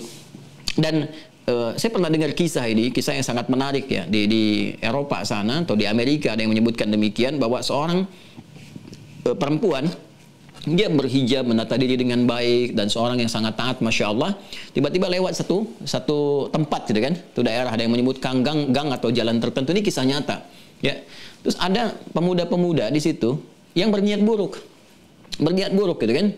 Nah, tiba-tiba kemudian si perempuan itu lewat, dia nggak diganggu, jalan aja. Ya, dia tawakal sama Allah gitu kan, minta perlindungan sebagai dia jalan lewat nggak diganggu. Besoknya dilihat berita. Ternyata teman-teman sekalian, dia temukan ada seorang perempuan yang dilecehkan. Ya, di tempat itu persis, di tempat dia, di jalan dia lewat itu, ya kan? Nah, kemudian dia lihat beritanya aja, perempuan dilecehkan, lokasi di sini dan sebagainya. Dia baca, oh itu kan saya lewat situ semalam gitu kan? Ah, maka dipastikan dia dapati lokasinya dan temukan pelakunya. Ya, temukan pelakunya, ketahuan, dan dia lihat, oh ini kan laki-laki yang semalam gitu kan? Yang saya lewat. Kenapa saya lewat nggak diganggu, tapi perempuan lain lewat dia dilecehkan? Ya, terjadi suatu tindakan yang tidak diinginkan. Dia penasaran, dia datang kemudian ya ke tempat kepolisian, kemudian dia bertemu dengan pelakunya gitu kan. Ya, lalu bertanya, saya kan lewat situ, kenapa engkau tidak melecehkan saya ya sebelum perempuan ini lewat gitu kan? Maka apa jawab laki-laki itu? Dia katakan, betul engkau lewat situ, tapi ketika engkau lewat aku melihat, ya, kami melihat ya beberapa pria-pria berbadan besar itu, ya itu ada di sekitar kamu itu. Kita nggak tahu apa yang Allah tetapkan kepada kita. Allahu a'lam kan, bagaimana Allah tampakkan perlindungan di sekitaran kita. Ya, itu kalau sudah Allah berkehendak terjadi. Bagaimana dalam perang Badar terjadi sesuatu, bagaimana ketika meraih kemerdekaan, cerita-cerita para pahlawan kita ya disampaikan lewat lisan mereka, terjadi sesuatu yang sangat luar biasa. Sampai kita kan sering sampaikan bambu runcing bisa mengalahkan senjata-senjata yang besar itu bagaimana? Ya, itu kan mengambil dari isyarat-isyarat Al-Qur'an ulama kita. Wa ma ramaita idz ramaita walakinnallaha rama. Itu kan? Dan bukanlah engkau yang melemparkan ketika itu kemudian dikeluarkan, kau berikhtiar aja. Nanti Allah yang memberikan hasilnya. Makanya begitu semua terjadi, semua ya bapak-bapak, ibu-ibu kita dan kemudian para pendiri negeri ini bersepakat dengan dorongan para ulama mengatakan di preambul Undang-Undang Dasar, atas berkat rahmat Allah Subhanahu wa taala. Baca pembuka Undang-Undang Dasar. Undang-Undang Dasar ya Negara Republik Indonesia tahun 1945, pembukaan, bahwa sesungguhnya, dan seterusnya sampai ke preambul alinea keempat itu kan ya, sampai kita temukan kalimat atas berkat rahmat Allah yang Maha Kuasa dan dengan didorongkan oleh keinginan luhur. Berkat rahmat Allah diakui.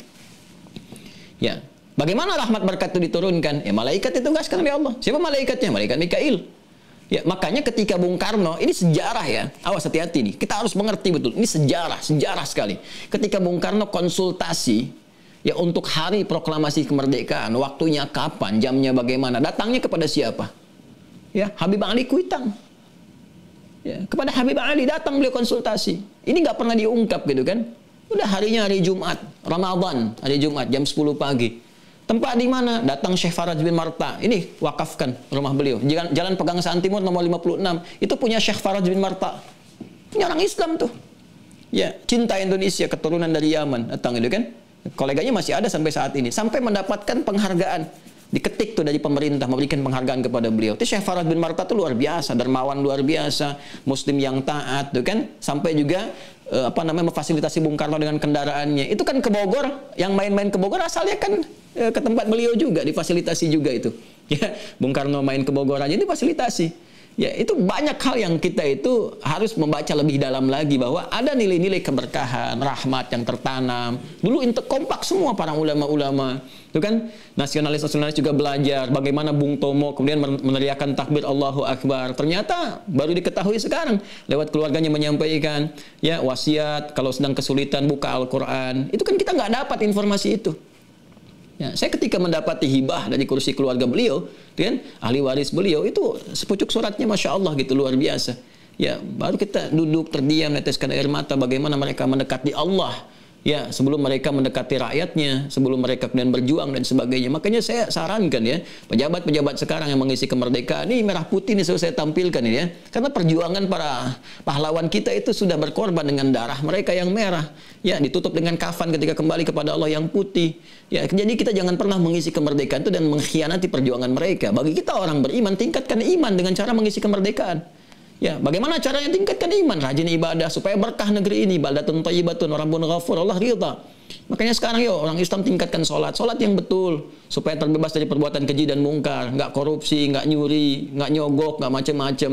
Ulama bikin fatwa yang bagus-bagus. Hargai perjuangan orang-orang dulu. Ada di undang-undang kita gitu kan. Nah, jadi itu cara berislam yang baik, dan ini cara bernegara yang baik, dan nggak akan bertentangan. Orang-orang yang selalu mempertentangkan negara dengan Islam, negara dengan agama tertentu, itu orang-orang yang nggak kenal sejarah. Hati-hati itu. Ya, itu orang-orang nggak kenal sejarah, nggak tahu sejarah, nggak paham, nggak ngerti bicara. Ya, itu yang jadi masalah. Ya, kata ulama dulu manusia itu tipikalnya cuma 4. Ya, orang pintar tahu dirinya pintar, kan? Ya. Orang yang belum pintar, ya, jadi ini sangat menarik. Kadang-kadang saya suka ingin senyum-senyum sendiri gitu kan. Orang pintar tahu dirinya pintar, maka dia memberikan aura kepintaran kepada semua orang, ya kan. Yang kedua, orang pintar yang belum tahu dirinya pintar, dia seperti orang tidur mesti bangun, ya kan. Ya, yang ketiga, teman-teman sekalian, orang bodoh yang tahu dirinya bodoh karena tahu dia belajar, maka berpotensi jadi pintar. Yang keempat, sudah bodoh nggak tahu dirinya bodoh. Ini repot. Ya, ini dulu masih 4, sekarang ada 5. Orang bodoh, nggak tahu dirinya bodoh, dan ngajak orang lain bodoh. Ini keterlaluan. Sudah bodoh dia nekat gitu. Ini yang repot.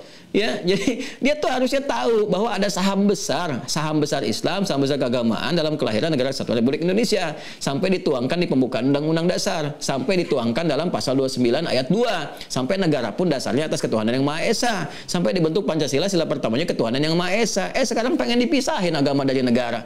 Ya, pengen dijauhkan dan sebagainya. Itu namanya orang bodoh, tidak tahu dirinya bodoh, dan ngajak orang lain bodoh. Itu masalah gitu. Itu mohon maaf ya teman-teman sekalian. Kita sedikit agak melompat untuk bisa memberikan pendalaman kepada diri kita. Sehingga saat bersamaan, kita menjadi mukmin yang baik dan mencintai bangsa kita. Karena ini amanah. Atas berkat rahmat Allah yang Maha Kuasa. Cintai negeri kita, negara kita, itu kan. Jangan bikin yang aneh-aneh. Jauhi hal-hal yang kontraproduktif dan sebagainya, dan dengan itu insya Allah kita pun akan tenang menjalani kehidupan. Ya, itu malaikat rahmat ya. Nah, sebagai penutupnya satu lagi, kalau tadi dari kita pribadi, jadi jangan sampai begini. Mohon maaf ya, ini kan dasar nih. Ya, taat dan maksiat itu dasar karena dari kita pribadi. Jangan sampai nanti rumah bagus, mewah, punya musola apa, tapi hasil dari maksiat. Di persoalan juga. Ya, bagaimana malaikat bisa turun? Nah, sekarang alhamdulillah pribadi sudah taat, sudah bagus, sudah baik, mencoba untuk lebih baik, alhamdulillah, kan? Nah, sekarang tinggal melihat perangkat-perangkat di kehidupan kita. Ya, perangkat-perangkat hidup di rumah kita, bagaimana kita ingin hidupkan, yang kira-kira malaikat senang masuk, ya, memberikan rahmat dan sebagainya. Selain tadi kita hidupkan dengan ibadah, dengan Quran, dengan macam-macam, juga ada bagian-bagian tertentu yang disebutkan dalam hadis-hadis sahih. Bahkan para ulama menyebutkan banyak hadis bahwa malaikat itu kurang menyenangi tempat-tempat demikian. Kemarin saya berikan clue-nya apa di antaranya? Ya, hadis jelas disampaikan oleh Al-Bukhari dan Muslim, bahkan juga nanti ada hadis-hadis spesifik yang menyebutkan ya, la tadkhulul malaikatu baitan ya fihi kalbun wala suratun. Ya, tidak akan masuk malaikat, maksudnya malaikat rahmat di sini, kepada satu rumah yang di dalamnya ada anjing dan juga patung-patung atau gambar. Ya, anjing sudah saya sampaikan kemarin, hukum anjing juga saya terangkan. Ya, karena perangkat yang kita sampaikan dalam konteks anjing ini bukan karena fitrah hewannya, tapi ada najis yang melekat di dalamnya. Jadi Allah sudah memfungsikan anjing diciptakan nih fungsinya begini. Maka kita pelajari. Ya, apa nih fungsi yang Allah tetapkan, hikmah dari penciptaan anjing ini? Maka tempatkan sesuai dengan tempatnya. Ya, kalau untuk penjagaan bagaimana fikihnya, kalau untuk berburu bagaimana fikihnya, kalau untuk digunakan misalnya untuk endusannya mencari sesuatu baik narkotika dan sebagainya bagaimana fungsinya, itu ada fikihnya sendiri sehingga sesuai dengan penempatannya. Kalau mau ditempatkan juga di mana, ya sehingga semua sesuai dengan tempatnya. Kalau semua sesuai dengan tempatnya, nyaman kita, tahu fikih, paham, jelas dan sebagainya. Makanya Imam Malik pun yang membolehkan dengan sangat longgar, ya bagaimana berinteraksi dengan anjing tetap menjaga fikih. Tempatkannya di mana, seperti apa membersihkannya dan sebagainya. Saya pernah tinggal di Tripoli di Libya cukup lama, mazhabnya Maliki. Ya, dan Imam Malik itu ingat, Imam Darul Hijrah, imamnya Madinah. Ya, sebelum sekarang digunakan mazhabnya Imam Ahmad bin Hambali, itu Imam Malik itu duluan. Ya, kan berganti rezim, berganti yang menguasai, penguasanya kan menetapkan memilih mazhab apa yang ingin digunakan. Ya, dulu masih Imam Malik. Imam Malik itu terkenal sekali, bahkan punya fatwa-fatwa yang sangat menarik tentang bagaimana konsisten mengikuti misalnya amal ahli Madinah yang menjadi hukum dan sebagainya. Ada itu kalau kita belajar tentang fikih. Nah, nanti menyebar sampai Imam Syafi'i pun ngajinya ke Imam Malik, diminta oleh ibunya datang ke Imam Malik belajar Muwatta dan sebagainya, gitu kan? Nah, kemudian bergerak bersamaan dengan waktu menyebar sampai banyak di Afrika Utara, ya sampai di Eropa yang berbatasan dengan Afrika, ya kan? Ya, kalau kita lihat misalnya dari Mesir, Mesir kebanyakan masih Syafi'i karena Imam Syafi'i wafat di sana. Kemudian nyebrang ke Libya, Libya sudah Maliki. Ya Tunisia Maliki. Nanti Aljazair nyebrang Spanyol, di Spanyol tuh Maliki, ya Maliki. Kemudian Italia itu seberangnya Libya itu Maliki juga. Ya jadi kalau sholat misalnya tangannya begini nih, nggak bersedekap begini, tangannya irsal ke sini lurus, ya itu jangan langsung disimpulkan Syiah. Ya, dan nggak usah ditanya, ya Syiah ya, ini nggak usah. Terus nggak usah dijawab juga yang lagi sholat begitu mazhab Maliki, bukan Syekh Husain, ya. Nggak usah. Tetap aja itu sholat begini belum tentu nanti kelihatan yang Syiah itu waktu sujud bangun dari sujud kelihatan, yang tepuk-tepuk begini itu beda. Ya itu Maliki sudah banyak menyebar dan sebagainya. Nah, ini teman-teman, apa yang mau saya sampaikan? Yang mau saya sampaikan adalah sesuatu yang sangat menarik gitu ya. Di Madinah berkelanjutan, di Libya juga demikian. Di antara fatwa beliau adalah hal terkait dengan anjing. Tapi ada tatanannya. Fikihnya begini-begini dan beliau itu orang berkah. Ya, mubarak bukan mabruk ya. Ingat mubarak bukan mabruk. Mubarak yang diberkahi itu mubarak. Mabruk itu termasuk satu kalimat yang sudah salah dan kaprah menyebar tidak pada tempatnya. Mabruk ya akhi, jangan mau. Itu sudah kesalahan kalimat. Mabruk itu asalnya dua maknanya. Yang pertama unta lagi duduk itu mabruk. Ya barakal ibilu, ya unta lagi duduk itu mabruk sifatnya jadi begini. Ya, kemudian dikiaskan kepada tentara yang sedang latihan kan merayap begini tuh. Ya, makanya orang mengatakan misalnya barakal askaru, ya tentara sedang latihan gitu, begini, duduk begini. Ya. Nah, jadi kalau misalnya mabruk ya akhi. Adalah lastu mabrukan mubarak alhamdulillah. Kalau mabruk Anda unta lagi duduk ya gitu. Ya mubarak ya, mubarak. Ya yang bikin jenang di Kudus itu sudah betul, jenang mubarak gitu. Ya ini mubarak bukan mabruk ya. Itu rajul mubarak, ya alim mubarak, ulama yang diberkahi, yang bagus, yang kalau ta'lim itu pakai pakaian bagus, macam-macam, berusaha menyampaikan seakan-akan diawasi oleh Allah Subhanahu wa taala, merasakan kuat, seakan-akan berhadapan dengan Rasulullah sehingga merasakan keseriusan dalam belajar. Itu Imam Malik, sampai dia sangat lebah pun memerah, tidak berhenti mengajarnya tetap untuk menjaga takrim terhadap hadis. Punya fikihnya sendiri diterangkan demikian. Nah, kalau kita misalnya dalam kondisi-kondisi tertentu berkesesuaian profesi yang membutuhkan misalnya ya dari anjing ini untuk digunakan, pelajari fikihnya dulu. Ya, di kepolisian bidang tertentu ada gunakan, di tentara gunakan, pelajari fikihnya kalau Anda muslim, lihat bagaimana membersihkan dan sebagainya dan seterusnya. Itu poin satu ya. Nah, jangan sampai kemudian kita nggak paham dibawa masuk rumah. Kejadian zaman Nabi. Ya, satu kali malaikat nggak mau masuk, malaikat Jibril padahal itu nggak mau masuk. Ya, kenapa? Ternyata diketahui ada anjing masuk bersembunyi di bawah tempat tidur gitu kan. Nah, kemudian setelah itu dikeluarkan, keluar baru masuk, bersih dan sebagainya. Jadi ini memberikan kesan kepada kita, hadisnya sahih, ya, hadisnya sahih. Jadi memberikan kesan kepada kita teman-teman sekalian bahwa kalaupun ada yang pelihara dan sebagainya, ada pilihlah hewan-hewan ini bagi orang Islam ya. Bagi orang beriman juga, yang Islamnya pun beriman juga. Dan ini no debate. Jadi bukan yang untuk didebat. Kalau didebat berarti imannya bermasalah, gitu kan? Ya, saya tidak mengatakan tidak boleh memelihara. Kalau mau memelihara pun silahkan, ada fikihnya. Ya, fikihnya pelajari dulu di mana ditempatkan, seperti apa jalannya dan sebagainya, fungsinya bagaimana. Tapi kalau mau yang aman, ya masih ada yang lain, ada kucing, gitu kan? Lihat, boleh silahkan yang lucu-lucu, ada hewan-hewan yang kira-kira bermanfaat. Ya, ikan di luar bisa dilihat silahkan. Ya, kalau kodok bagaimana Ustadz? Ya silahkan saja gitu kan. Sepanjang misalnya Anda dapatkan manfaat-manfaatnya. Iguana bagaimana Ustadz? Silahkan saja. Kura-kura bagaimana Ustadz? Ya silahkan saja. Ya sepanjang di dalamnya tidak ada sesuatu yang menghambat misalnya rahmat itu turun dan seterusnya. Jelas ya? Nah kemudian patung-patung, patung dan turunan seperti gambar-gambar yang tidak dibenarkan. Nah ini butuh detail di fikih. Saya ingin tunjukkan kitab bagus. Ini yang kemarin saya sampaikan. Ada kitab judulnya Rawa'iul Bayan fi Tafsiri Ayatil Ahkam. Ini. Ya, Rawa'iul Bayan fi Tafsiri Ayatil Ahkam. Alhamdulillah kami ngaji ini khatam 3 kali kurang lebih di Indonesia sama di Tripoli, ya kan? Alhamdulillah. Dan kita belajarnya sambil menghafalkan hukumnya apa, ini termasuk yang terbaik, ya. Termasuk yang terbaik di bidangnya. Ya, karya Syekh Muhammad Ali As-Sabuni, meninggal beberapa waktu yang lalu, gitu kan? Ini Masya Allah, ini luar biasa, bukunya sangat bagus. Ini kitab tafsir khusus membahas tentang hukum-hukum di dalamnya.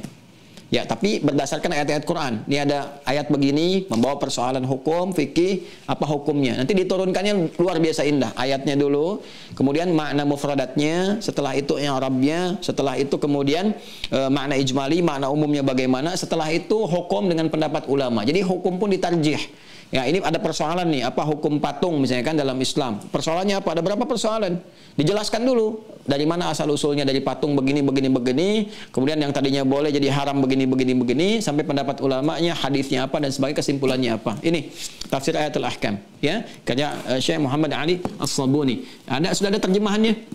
Ada terjemahannya bahasa Indonesia. Kalau ada yang seperti ini halaman 281 jilid kedua. Ya, pembahasan tentang surat Sabah, surah 34.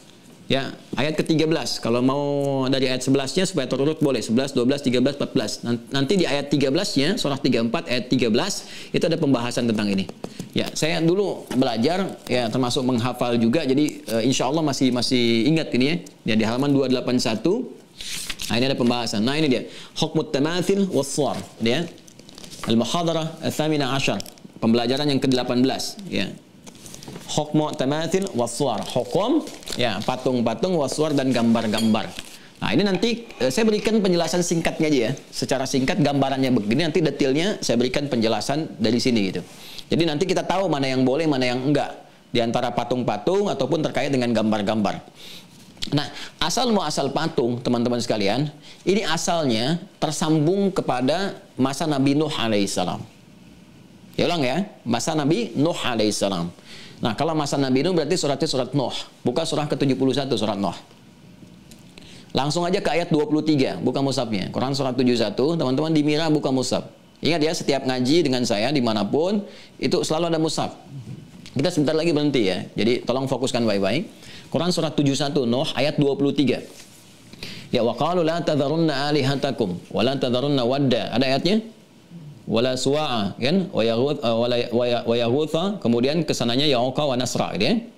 Ada wa qalu la tadharunna alihatakum, dan mereka berkata gitu kan, jangan tinggalkan tuhan-tuhan kalian, gitu kan. Nah, jadi singkatnya begini. Ketika Nabi Adam alaihissalam ya kemudian turun mengawali misi di muka bumi dengan pasangan Sayyidah Hawa, ya semoga Allah rahmati muliakan keduanya, gitu kan, Abul Bashar.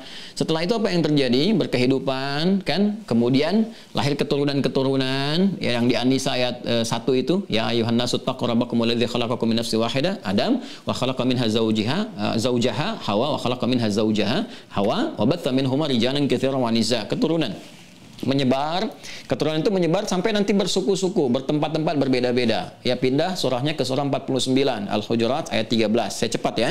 Ya ayyuhan nasu inna khalaqnakum min dzakari wa untha, ya laki-laki perempuan, wa ja'alnakum syu'uban wa qabaila. Dan kemudian kalian berbeda-beda tempat, ya generasinya kemudian berubah, ada meninggal dunia, Hawa meninggal, generasi berkelanjutan, ya sampai kemudian beda-beda tempat, beda-beda kabilah dan sebagainya. Ya li ta'arafu, untuk saling menjalin satu harmoni, supaya harmoni kehidupan itu. Makanya sekarang beda bangsa, beda negara, beda suku, tempat, RT, RW, itu udah ada cuma di satu ayat di Al-Quran, surah 49 ayat 13. Nah, bagaimana cara membangun harmoni itu? Dengan meningkatkan takwa. Inna akramakum indallahi atqakum. Begitu takwanya itu muncul, kebaikan-kebaikan datang, karena takwa itu sumber kebaikan kita. Sumber kebaikan kita seperti saya terangkan. Nah, untuk mensupport itu semua, Allah kemudian menugaskan rasul-rasul. Ya, dikirim rasul-rasul. Sepeninggal Adam alaihissalam diutus supaya manusia nggak menyimpang, ya. Maka dijaga itu semua dengan rahmannya Allah. Kalau nggak rahman, nggak akan diutus Rasul. Nanti saat masuk bagian keempat, simpul yang keempat dari keimanan, kita pelajari itu. Singkatnya, Rasul pertama diutus Nabi Nuh alaihissalam. Ya, nah dalam masa Nabi Nuh ini diutus, sebelum Nabi Nuh diutus diangkat menjadi Rasul, terjadi suasana. Jadi ada orang-orang saleh sepeninggal Adam itu alaihissalam, ada 5 orang saleh. 5 orang saleh ini disebutkan langsung di Quran surah Nuh itu di ayat 23. Ya, wa qalu la tadharunna alihatakum wa la tadharunna wadda, kan? Ada namanya Wadda. Wadda. Ya, kemudian ini saya alifnya hilangkan karena nasab, tapi nggak apa-apa saya sebutkan saja. Kemudian ada Suwa. Ya. Kemudian Yaghuth, Ya'uq dan Nasra. Nah, ini kan pakai sin ya. Ini kalau kita nasabkan pakai fathah semua, Wadda wala Suwa'a wala Yaghutha wa Ya'uqa wa Nasra. Ini saya rafa'kan kecuali yang ini untuk memudahkan. Ini ada 5. Jadi ada 5 orang saleh nih, keturunan Adam alaihissalam terus bergenerasi ya saat nanti pas sebelum eranya Nabi Nuh alaihissalam, ini orang-orang saleh, orang-orang baik dan sebagainya meninggal. Ya, wafat nih 5-5-nya, meninggal dunia. Nah, masyarakat merasa kehilangan. Karena merasa kehilangan ingin ingin mengenang kesolehannya. Jadi kalau melihat nanti ya, kenangan dari itu memunculkan lagi semangat untuk soleh lagi dan sebagainya. Akhirnya dibuat patung. Asalnya begini, dibuat patung. Ya. Dibikin patung di sini. Nanti di kitab ini disebutkan. Ya, saya tampilkan supaya lebih cepat. Dibikinkan patung. Asalnya patung itu in memoriam. Ya, untuk mengingat, ya, jadi kenangan dan sebagainya. Jadi terinspirasi lagi, oh ini yang suka ibadahnya begini, ini yang suka Wadda ini begini, Suwa begini, Ya'uq begini, Ya'uq begini. Ayo kita mendekat kepada Allah, terinspirasi. Lama-lama ngelihat, lewat, kayak merhatikan ya. Lama-lama, kayaknya ngasih keberkahan ya, patung ini dan sebagainya. Lama-lama disembah juga. Jadilah Tuhan sesembahan. Ini asalnya, asal mulanya, patung-patung dibuat yang bergeser asalnya dari hanya untuk kenangan, mengingat dan sebagainya, muncul kekaguman, dari kagum muncul perasaan, kan gitu kan? Ya, dari mata turun ke hati kan, dari melihat muncul kagum, muncul perasaan, terus dikelola oleh nafsu, nafsu diprovokasi setan, muncullah pengkultusan, dari pengkultusan muncul penyembahan, jadi Tuhan patung-patung ini. Asalnya demikian. Jelas ya? Jadi ini asalnya nanti menyebar nih ke wilayah-wilayah banyak sampai Nabi Nuh diutus. Nabi Nuh diutus untuk meluruskan. Bukan, itu bukan Tuhan. Ya, dijelaskan lagi oleh beliau dan sebagainya sampai diancam-ancam. Nuh, kalau nggak berhenti kami lempari kamu dan sebagainya. Kalian nanti kalau bersikap seperti ini membuat Tuhan yang hak Allah Subhanahu wa taala akan murka, nurunkan azab, nantang sekalian. Ya, turunin aja azabnya. Apa bentuknya? Mau air, mau hujan, mau bah, mau macam-macam silakan. Ya, maka ketika sulit diingatkan, ya ratusan tahun berdakwah dan sebagainya nggak henti-henti. Kan manusia dari dulu kan semakin tinggi, semakin banyak usianya. Ya, kalau semakin pendek, ya, terus semakin sedikit usia, itu tanda dunia akan berakhir. Ya, akan mendekat kepada kiamat. Oh, berarti Ustaz kalau ada orang yang paling pendek, itu tanda kiamat akan tiba. Ya, kita belum tahu juga. Jangan melihat kepada waktu, tapi lihat kepada diri kita persiapannya apa. Wasyarallahu amalakum, kan? Lihat amalan kita. Nah, jadi kesini teman-teman, ini asalnya begini. Akhirnya terancam dan sebagainya. Mereka mengancam juga, gitu kan? Kemudian mereka menantang azab, singkatnya muncul air bah, menyebar semuanya, gitu kan? Nah, habis keseluruhan, kemudian Nabi Nuh alaihissalam berdakwah kembali, keturunan dari beliau kemudian menyebar dan sebagainya. Kita tahu nanti kalau mau diperjelas lebih dalam lagi, detail di episode yang berbeda. Singkatnya menyebar ke belahan-belahan dunia dan sebagainya. Nah, ternyata kisah ini belum berhenti. Ya, sebagian dari mereka yang menyimpang tetap mengingat dan sebagainya, meneruskan ini kembali. Ini hadir lagi. Ya, dengan nama-nama yang berbeda. Nah, sampai tibalah kemudian di masa Nabi Sulaiman alaihissalam untuk meluruskan ini semua. Makanya Nabi Sulaiman memberikan contoh. Ya, kalaupun mau dibangun misalnya dari tanah kah, dari perunggu kah misalnya, dari tembaga kah, dari macam-macam kah, yang dibangun itu bukan untuk sesembahan. Ya, tapi yang dibangun adalah sesuatu yang mendekatkan diri kita kepada Allah Subhanahu wa taala. Maka beliau membangun mihrab. Pertama mihrab. Ya, ini saya lompat ya ke zaman Nabi Sulaiman nih. Ya, kalau mau kita sedikit aja flashback sedikit, kita bisa singgah dulu ke masa Nabi Ibrahim. Ya kan? Ya, Nabi Sulaiman kan jauh ya. Nanti setelah Nabi Sulaiman atasnya ke Daud, terus ke Musa, terus ke atasnya lagi kan ketemu Nabi Ibrahim alaihissalam. Ya, setelah Nabi Nuh ke Nabi Ibrahim, ya ketemu di masa Nabi Ibrahim hidup lagi nih. Ya, hidup lagi. Di daerah Ur itu kan, kalau sekarang di wilayah Mesopotamia berarti Irak ya, di daerah Ur itu macam-macam hidup lagi, patung hidup lagi.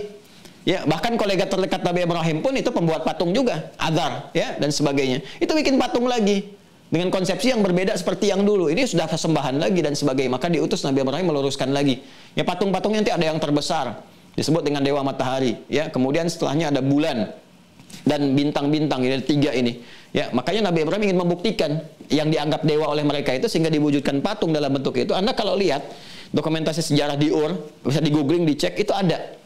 Ya, ada. Makanya ketika Al-Quran menyampaikan di surat Al-An'am itu, yang menyampaikan falamma janna alaihil lailu, maka ketika malam telah tiba gitu kan, melihat bulan, oh ini Tuhan yang dituhankan ini, yang kata mereka ini Tuhan saya gitu kan, Tuhan kita semua. Tapi ketika falamma afala, ketika tenggelam, oh ini kok Tuhan tenggelam? Terus lihat matahari, hadza akbar, ini lebih besar. Mungkin yang dianggap Tuhan. Tapi ketika hilang, tenggelam, masa Tuhan tenggelam lagi? Berpikir beliau. Maka minta petunjuk kepada Allah Subhanahu wa taala. Tunjukkan kepadaku ya Allah Tuhan yang benar supaya baik, supaya bisa berikan pencerahan kepada mereka. Makanya digambar patung-patung mereka itu ketika digambar Tuhan, di atasnya ada tanda, ada matahari, ada bulan, ada bintang gemintang. Itu kelihatan. Dan itu di Al-Qur'an membuktikan kebenaran Al-Qur'an. Cek bandingkan dengan kisah yang lain. Mereka hanya menyampaikan kisah tentang Ibrahim, menghancurkan berhala, patung, tapi nggak menjelaskan detailnya bagaimana. Al-Quran menjelaskan itu. Dijelaskan seperti apa bentuknya. Makanya ketika itu Ibrahim datang kepada yang paling besarnya sekalian. Kan? Hancurkan kemudian yang kecil-kecil, kaitkan kapaknya di atasnya untuk menunjukkan nggak benar seperti ini. Ya. Nah, kemudian terjadilah seperti apa yang terjadi, kisahnya viral, kita mengetahui, sampai terwariskan terus di masa Nabi Sulaiman, itu ditunjukkan oleh beliau cara yang benar. Ini kalau ingin membangun taman, menata begini yang baik-baik dan sebagainya, maka Allah berikan kepada beliau satu bentuk mukjizat berupa kekuasaan, kedudukan yang nggak diberikan kepada siapapun. Sebagai contoh bahwa seperti ini menata kekuasaan, yang paling tinggi pun diberikan tertinggi begini, masih sujud juga, masih hormat juga, masih menyembah Allah, masih bersyukur juga. Ini Sulaiman, nabi, rasul, ya raja yang sangat hebat, kekuasaannya banyak, bisa naklukin angin, ya kan? Yang ditiru oleh Songgoku, Songgohan, itu kan awan kinton dan sebagainya, ya kan?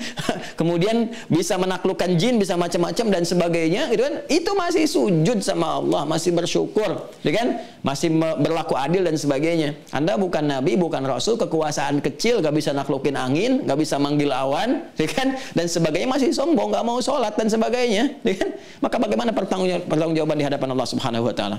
Toh meninggal juga, ya kan? Nah itu pesannya, pesan kuatnya, dan memberi contoh bagaimana nata begini, taman-taman dan sebagainya. Maka dibangun mihrab, ya, jamaknya maharib, ya, maharib. Itu bentuk tunggalnya mihrab. Mihrab itu seakar dengan kata haraba, harbun, peperangan, ya. Ya, apa yang dimaksud di sini? Makna kiasan. Nanti kalau ngaji kita temukan. Maknanya kiasan, bukan hakiki. Ya, mihrab, tempat yang tersekat untuk ibadah, memproklamirkan perang terhadap setan. Karena setan kan menggeser kita dari ibadah, menjauhkan dari ibadah. Kita ingin mengatakan saya perang dengan setan. Kamu musuh. Innahu lakum aduwwum mubin. Ini musuh yang nyata. Ya kan? Kalau musuh kan diperangi. Ya kan? Ya, beda antara musuh dengan lawan, itu lain. Dia lawan bertanding, itu lawan. Jadi saat dia beraktivitas aja jadi lawan, setelah itu jadi teman lagi. Ya, permainan bulu tangkis, main sepak bola itu lawan. Lawan mana nih? Lawan itu. Melawan di situ, fight, gak apa-apa. Setelah itu jadi teman lagi. Kalau musuh beda. Ya, makanya persepsikan semua gambaran kita itu kalaupun berkompetisi dilawan, bukan musuh. Kalau musuh saling menyakiti. Ya musuh cukup setan aja gitu ya. Nah, setan itu musuh, karena itu harus diperangi. Maka tempat yang menyekat kita ya dari godaan setan yang kita proklamirkan, kita perang nih dengan setan gitu kan. Kita khususkan untuk ibadah, tunjukkan kepada Allah bahwa dengan itu akan ada cahaya kuat dalam diri kita, setan nggak mampu menggoda kita. Tempat yang tersekat menunjukkan kesungguhan untuk ibadah disebut mihrab namanya. Makanya saya sering katakan tempat ini dikhususkan untuk ibadah, nggak bercampur dengan yang lain. Tapi secara bahasa akarnya itu terdapat hybrid, turunan derivasi dari kata haraba, yang tempat dikhususkan untuk ibadah, memproklamirkan perang terhadap setan. Jadi bikin mihrab-mihrab, bangunan-bangunan tersekat khusus untuk ibadah. Ya makanya di terjemahan itu disebutkan bangunan-bangunan megah, tapi dikhususkan untuk ibadah. Hebat kan? Ya, masjid bikin yang bagus, tunjukkan ibadah, tempat ibadah kita bagus, musola bikin yang bagus, rumah-rumah pun yang bagus, isi dengan ibadah. Itu poinnya. Diajarkan Nabi Sulaiman. Silakan, Anda nggak disoal kok, ingin jadi kaya silakan, rumah bagusin yang hebat dan sebagainya, bikin, tempatin sebagai ibadah. Kan? Buat tempat untuk zikir dan sebagainya dan seterusnya. Tempat isi dengan baik sehingga bagian dari tanda syukur, ya. Wa qalilun min ibadiyas syakur, ya kan? Nanti disebutkan sedikit dari hamba yang bersyukur, yang paham esensi semua itu terjadi. Kemudian wa tamathil. Ya, tamathil. Tamasil itu jamak dari timsal. Apa itu timsal?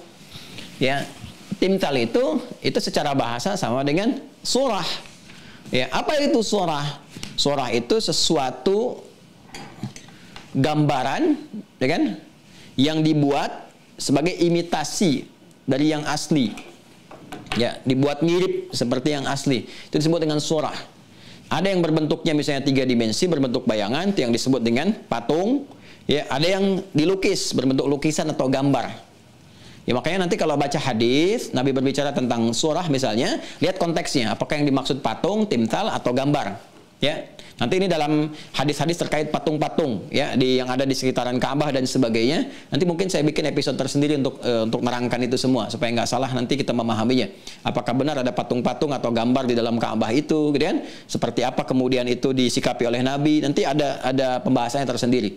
Nah, jadi kalau disebutkan tamathil, timsal itu jelas patung. Ya kan? Kalau disebutkan suratun itu bisa ada 2 makna, bisa jadi patung, timsal, atau kemudian yang kedua gambar-gambar yang dibuat, dilukiskan, yang tidak menghadirkan bayangan, bisa yang dipahat, bisa yang tidak.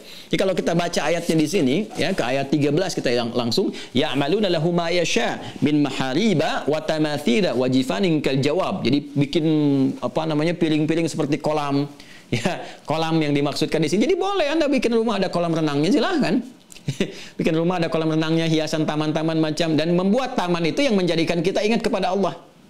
Ya, makanya dulu orang di Spanyol, kalau Anda main-main ke Spanyol misalnya melihat dan sebagainya, itu rumah orang-orang dulu tamannya itu di dalam bukan di luar. Untuk dinikmati. Jadi bikin taman itu untuk Anda nikmati.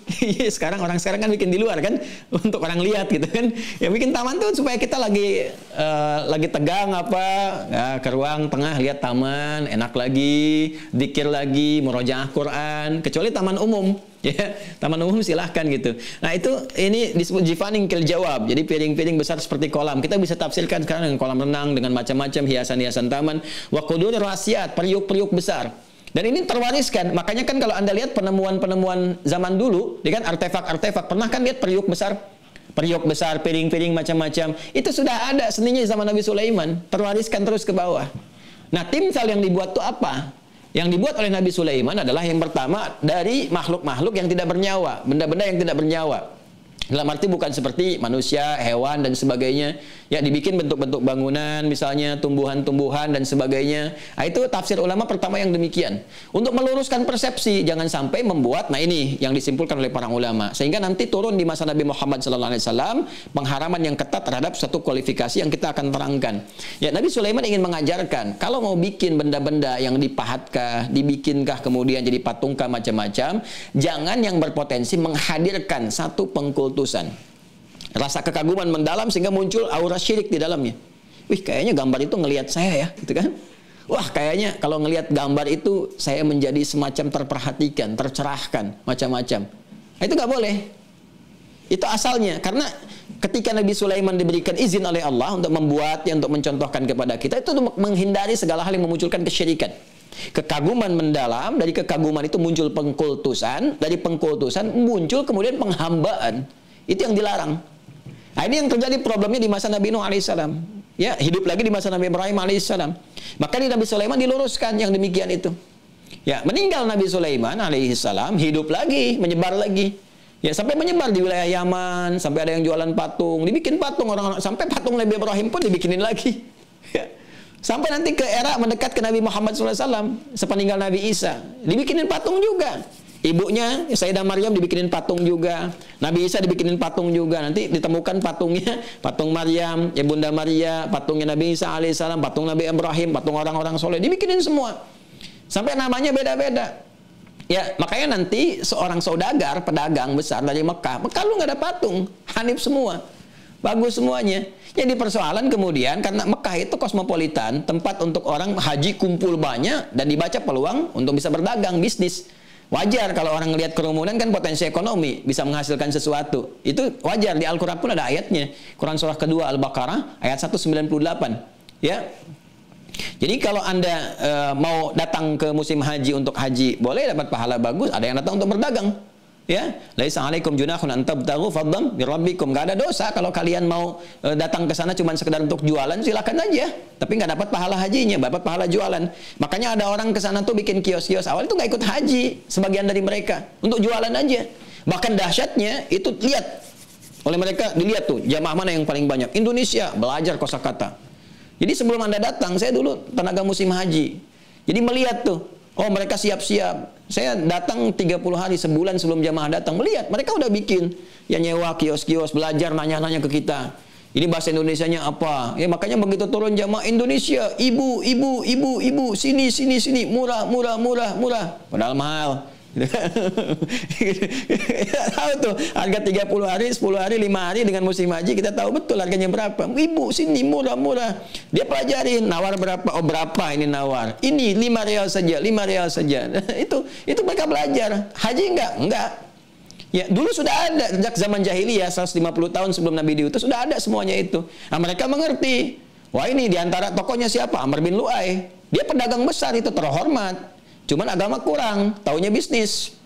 Sehingga ketika dia jalan ke Syam, ke Yaman, lihat nih, waduh, di sini ada orang yang nyembah-nyembah patung, banyak lagi orangnya. Wah, kalau patung ini dipindah nih ke Ka'bah, diusulkan itu kan, dipindahkan ke sana, akan banyak orang lagi lebih datang. Karena dia merasa Tuhan-Tuhan mereka ada di Ka'bah, dekat situ. Hanya karena dia terhormat kan di kalangan masyarakat pada saat itu, ya, di kalangan masyarakat Quraisy sebagai dia terhormat, datang ke situ, ajukan proposal, sampaikan. Ini nanti keberkahan Allah diturunkan nih, keberkahan Tuhan datang ke kita nih. Dengan kita bikin ini berkahnya apa? Kaya nanti. Investasi masuk tuh, ya, masuk devisa akan tinggi, ya, bahasa kerennya sekarang kan begitu, ya. Jadi datangkan, akhirnya apa? Diimport lah itu. Datang patung ini, sampai banyak tuh. Nah, sampai akhirnya apa? Ketika mereka melihat, oh kita kalau mereka datang patungnya, terus ditanya patung kita yang mana? Akhirnya mereka kreasi sendiri. Ya udah dibikin aja, made in Mekah kan? Ya, apa itu? Lata, Uzza, Manat, Hubal dan sebagainya. Asalnya begitu, dibikin lah sehingga jadi Tuhan mereka. Sejak saat itu tuh teman-teman sekalian nyebar lagi. Ya, kepatungan itu. Akhirnya jadi apa? Jadi sembahan, jadi kekaguman, jadi macam-macam. Lama-lama jadi Tuhan. Di tiap rumah, di macam-macam, di Ka'bah diisi dan sebagainya. Patung-patung yang dikoleksi tadi asalnya Amr bin Lu'ay itu didatangkan. Oh yang dari ini nih, patung gambar ini bawa, yang ini bawa, masukin, sebagian masukin Ka'bah. Nanti yang patung-patungnya yang Mekah ini ditaruh di luar untuk menunjukkan yang punya orang Mekah gini. Akhirnya orang-orang tawaf sudah salah. Tadinya benar tawafnya, agama tauhid, hanif gitu kan. Nah, bercampur jadi apa? Dengan yang tadi bercampur. Jadi penyembahan terhadap patung dan sebagainya. Dan puncak itulah kemudian diutus Nabi Muhammad untuk menghentikan semua itu. Menghapuskan semua. Sehingga tidak muncul lagi kesan seperti itu. Diarahkan semua kepentingan kepada syariat yang benar. Nah, saya ingin masuk kepada inti persoalan ketika Nabi Muhammad SAW kemudian diutus, menyampaikan risalah, maka beliau memberikan kesan kepada kita sampai banyak hadis. Di sini setidaknya 8 hadis ditampilkan. Menunjukkan bagaimana kesan Rasulullah SAW untuk meluruskan terhadap patung-patung yang menghadirkan potensi-potensi syirik. Akhirnya dari pembahasan ini ulama menyimpulkan, oh ini loh Nabi sangat marah begini. Sampai di Fathu Mekah itu kan Nabi nggak mau masuk dulu ke Ka'bah sebelum dibersihkan semua. Bersihkan semua. Jadi udah bersih, udah rapi, semua udah bersih, baru Nabi masuk. Ya kan? Nabi masuk ke Ka'bah dan sebagainya. Jadi kalau ada yang mengatakan Nabi sampai ngikut di situ, itu isu tidak benar. Berita tidak benar. Ya. Ya, jadi yang benar itu dibersihkan semuanya, udah rapi, baru Nabi masuk. Baru melihat dan sebagainya. Ya, kalau Nabi sampai nutupin, sampai enak, itu ditambah-tambah. Ya, di hadis pun hadisnya masuk hadis mudraj, hadis yang disisipkan. Nanti saya bahas di edisi terpisah ya supaya kita paham, kita mengerti. Jadi kita membuat sebuah pemahaman, di sejarah juga jelas buktinya ya. Jadi tahu masyarakat tambah pintar, tambah mengerti gitu, bukan tambah bingung ya. Jadi kita tunjukkan, tinggal mengambil sikap kan kembali ke masing-masing dan masing-masing nanggung resikonya. Tugas ulama kan menyampaikan aja, bukan maksa. Ya, Nabi aja nggak maksa ya. Innama anta mudzakir lasta alaihim bimusaitir. Muhammad kau ditugaskan mengingatkan, bukan maksa. Masa saya bukan Nabi maksa? Jadi saya cuma menyampaikan gini hukumnya. Anda mau ikut, alhamdulillah. Kalau tidak, resiko masing-masing. Ya kan? Nah, maka apa kesimpulannya? Semua jenis-jenis nanti interaksi dengan Nabi SAW dalam kehidupan, masuk ke rumah Sayyidah Aisyah gitu kan, ada potensi yang kira-kira menghadirkan kekaguman mendalam. Nabi minta untuk ditiadakan. Kan maka pada itu disobek oleh Sayyidah Aisyah, ada beberapa bagian, tapi ada yang dibenarkan. Ya, seperti mainan-mainan. Sayyidah Aisyah punya mainan. Ya, apa diantaranya? Diantaranya kuda-kudaan yang ada sayapnya. Sampai dengan Nabi bercanda. Ini kuda kok ada sayapnya? Kata Nabi, itu ada hadisnya sahih. Ini kuda kok ada sayapnya? Saya teringat ya Rasulullah. Katanya Nabi Sulaiman punya gambaran kuda bersayap. Ketawa Nabi, sampai ketawa tuh. Kan? Ya, jadi ada masa-masa yang diperkenankan, ada yang dilarang. Nah, apa yang dilarang itu? Di antara yang dilarang tadi, pertama para ulama memberikan batasan yang sempurna dibuat sehingga seakan-akan terbuat hanya tinggal rohnya saja untuk jadi hidup. Ya maka nggak boleh itu yang seperti itu. Ya patung-patung misalnya dibuat sedemikian rupa mirip manusia seutuhnya, gitu kan? Ya seutuhnya sangat utuh sekali gitu kan. Nah, seakan-akan tinggal ada roh dan sebagainya sehingga menghadirkan kita ngelihat tuh ada kekaguman mendalam, seakan-akan hidup dan sebagainya, maka masuk provokasi setan di situ. Itu yang nggak boleh, berbahaya, ya kan? Nah, kemudian kalaupun akan diperkenankan yang bagaimana? Dengan dua keadaan. Satu yang tidak utuh sepenuhnya. Ya misal ya dibuat misalnya hanya untuk bagian-bagian tertentu di tubuh atau tidak sempurna, tidak utuh, itu yang dibolehkan oleh ulama, ya kan? Atau dengan niat pembelajaran, misalnya rangka di pelajaran biologi kan ada ya, termasuk kedokteran misalnya kan, skeleton itu ya, ada rangka dibuat kan itu kelihatan tuh bentuknya untuk menunjukkan oh ini kemana jalurnya, ini saraf, ini tulang, ini tulang bagian apa, tulang rusuk ini, tulang punggung segini gitu kan, ya dan sebagainya gitu. Dan seterusnya. Jadi ini boleh, ini yang diperkenankan. Ya, termasuk gambar-gambar. Ya, gambar-gambar itu ada yang dibolehkan, ada yang tidak diperkenankan. Sebelum ke gambar, turunan yang tadi dulu, kalau untuk sifatnya edukasi, gitu kan, pembelajaran itu boleh dilakukan. Ya, termasuk misalnya boneka, hukum boneka bagaimana? Boleh-boleh saja. Ya, boleh-boleh saja boneka. Itu kan yang dikecualikan. Ya, dikecualikan. Mana ada orang nyembah boneka gitu kan. Kecuali boneka yang diniatkan untuk sesembahan. Kalau untuk main-mainan, semacam mainan biasa, dan itu pun pendesainnya jangan dimirip-miripkan semirip-miripnya. Ya, bikin seakan dibuat sebuah desain, yang penting mengenalkan itu apa, selesai. Jadi jangan terlalu dimiripkan bagaimana, itu ada detailnya tersendiri. Ya, bikin harimau misalnya kan, harimaunya agak ketawa dikit gitu kan, dibikinin bagaimana sehingga ya jadi mainan aja. Ya, bukan dibikinin semirip-miripnya sehingga anak-anak malah jadi takut dan sebagainya, itu yang salah juga. Silahkan bikin untuk boneka, apa hukum boneka? Sah, boleh sepanjang dibuat, disesuaikan dengan konteks mainan yang tidak menghadirkan satu unsur penyembahan-penyembahan atau kekaguman berlebihan sehingga menilai sebagai makhluk yang bisa bergerak dan sebagainya. Itu yang tidak diperbolehkan. Hukum yang lainnya ada. Kemudian gambar juga demikian, sama. Ya, gambar-gambar yang menghasilkan satu tujuan untuk kekaguman tertentu atau pengkultusan atau sebagai jimat dan sebagainya, itu nggak boleh. Ya, baik itu gambar dipajang atau ditarik ke tubuh kita menjadi tato, apalagi menghambat air meresap untuk jalur wudhu, itu nggak boleh, nggak boleh sama sekali.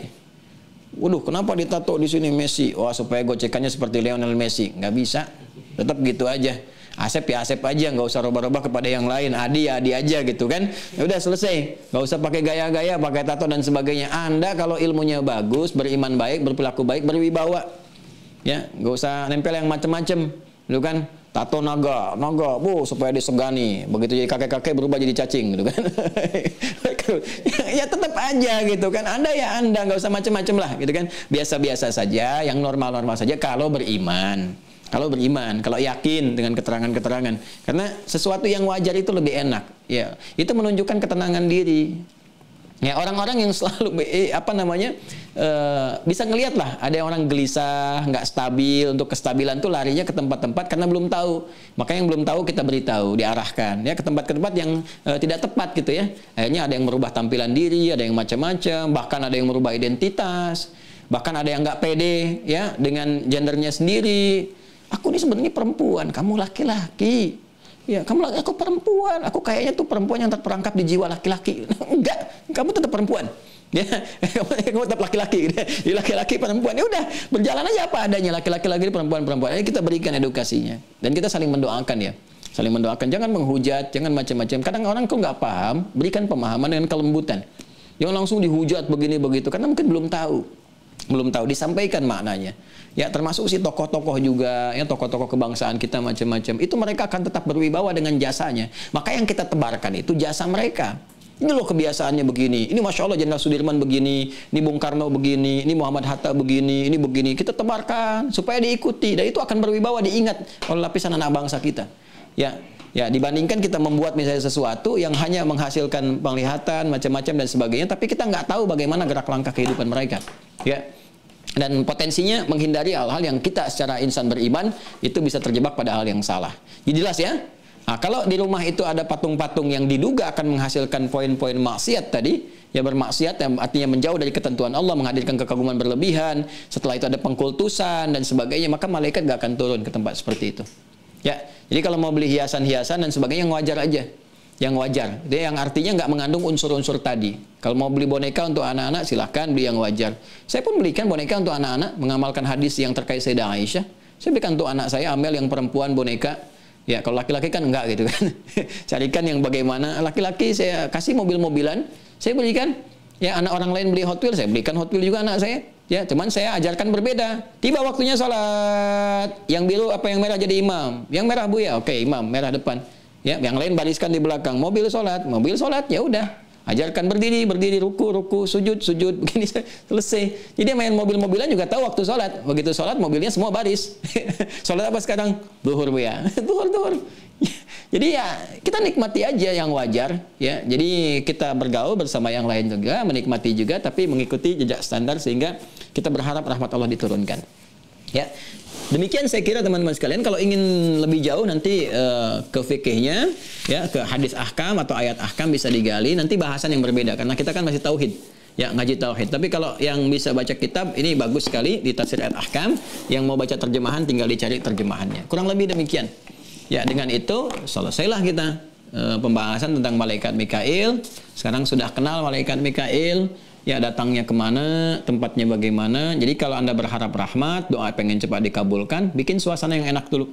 Yang kira-kira malaikat rahmat senang untuk hadir di dalamnya.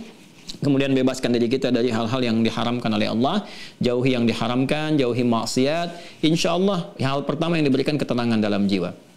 Setelah itu, ya tinggal kita berbuat baik, tercatat amalan-amalan kita. Tapi kita harus kenal, siapa yang mencatat amalan kita. Bagaimana itu dicatat? Bagaimana catatannya? Ya, Anda nggak harus bertanya, nulisnya rapi nggak gitu kan? Ya, pertanyaannya amalan kita rapi apa enggak? Ya, bagaimana kita bisa mengetahui itu, seperti apa gambarannya, sehingga membangun kehati-hatian kita dalam bersikap dengan itu semua.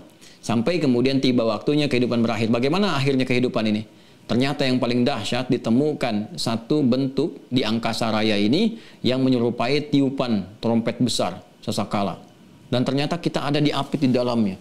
Ya, seperti ini nih, kita tuh ada di tengah-tengah, jadi di dua begini nih, kita di tengah-tengah ini, seakan-akan ini kalau ada trompet besar kan ada lubangnya begini, tuh kita tuh di tengah begini, tapi trompet begini, itu ditemukan sekarang, ditemukan, ya penggalian di antariksa, ahli-ahli astronom, ahli antariksa itu melihat, memetakan ilmuwan, tapi Anda googling aja temukan, saya lihat beberapa waktu yang lalu tuh penemuan itu, langsung kita menangis kan, Allahu Akbar, kan kita ingat surat Al-Haqqah itu. Ya, fa idza nufikha fis suri nafhatan wahidah, kan wa humilatil ardu wal jibalu fadukkat dakkatan wahidah. Allahu akbar. Kalau tiba waktunya ditiup tuh, pum, hancur semua. Maka berbenturan semua hal. Jadi kalau kita bawa trompet yang besar kemudian bawa benda yang lunak ditiupkan, pup, ya, balonnya kan bisa meledak. Ya kan? Nah, sekarang ternyata semua apa yang tampilkan di Al-Qur'an terbukti lewat alam. Ya tinggal ulul albabnya itu ada enggak? Bisa menatap enggak gitu dengan baik. Ya, itu sudah ada sekarang. Nanti di pas masuk malaikat Israfil, saya akan terangkan sampai saya tunjukkan gambarnya seperti apa sehingga kita bisa waspada dengan kehidupan. Ya. Nah, tinggal tunggu maut, siapa yang nyabut maut, bagaimana caranya, seperti apa kalau pengen dicabut tenang, ya. Terus kalau menyalahi itu nantang malaikat dia cabut aja gitu, gimana cara mencabutnya, seperti apa gambarannya, kita akan saksikan semua itu dengan pembahasan berikutnya. Saya kira selesai pembahasan hari ini. Insya Allah selanjutnya kita akan bahas tentang Israfil. Kalau selesai itu kita masuk Israel atau Malakul Maut sampai kita berakhir di perjumpaan dengan semua tugas malaikat yang terkait dengan kehidupan kita sehingga kita mengerti bagaimana cara menjalani kehidupan. Selesai itu belum akan ke kitab, tapi kita akan melihat siapa lawan malaikat yang harus kita waspadai.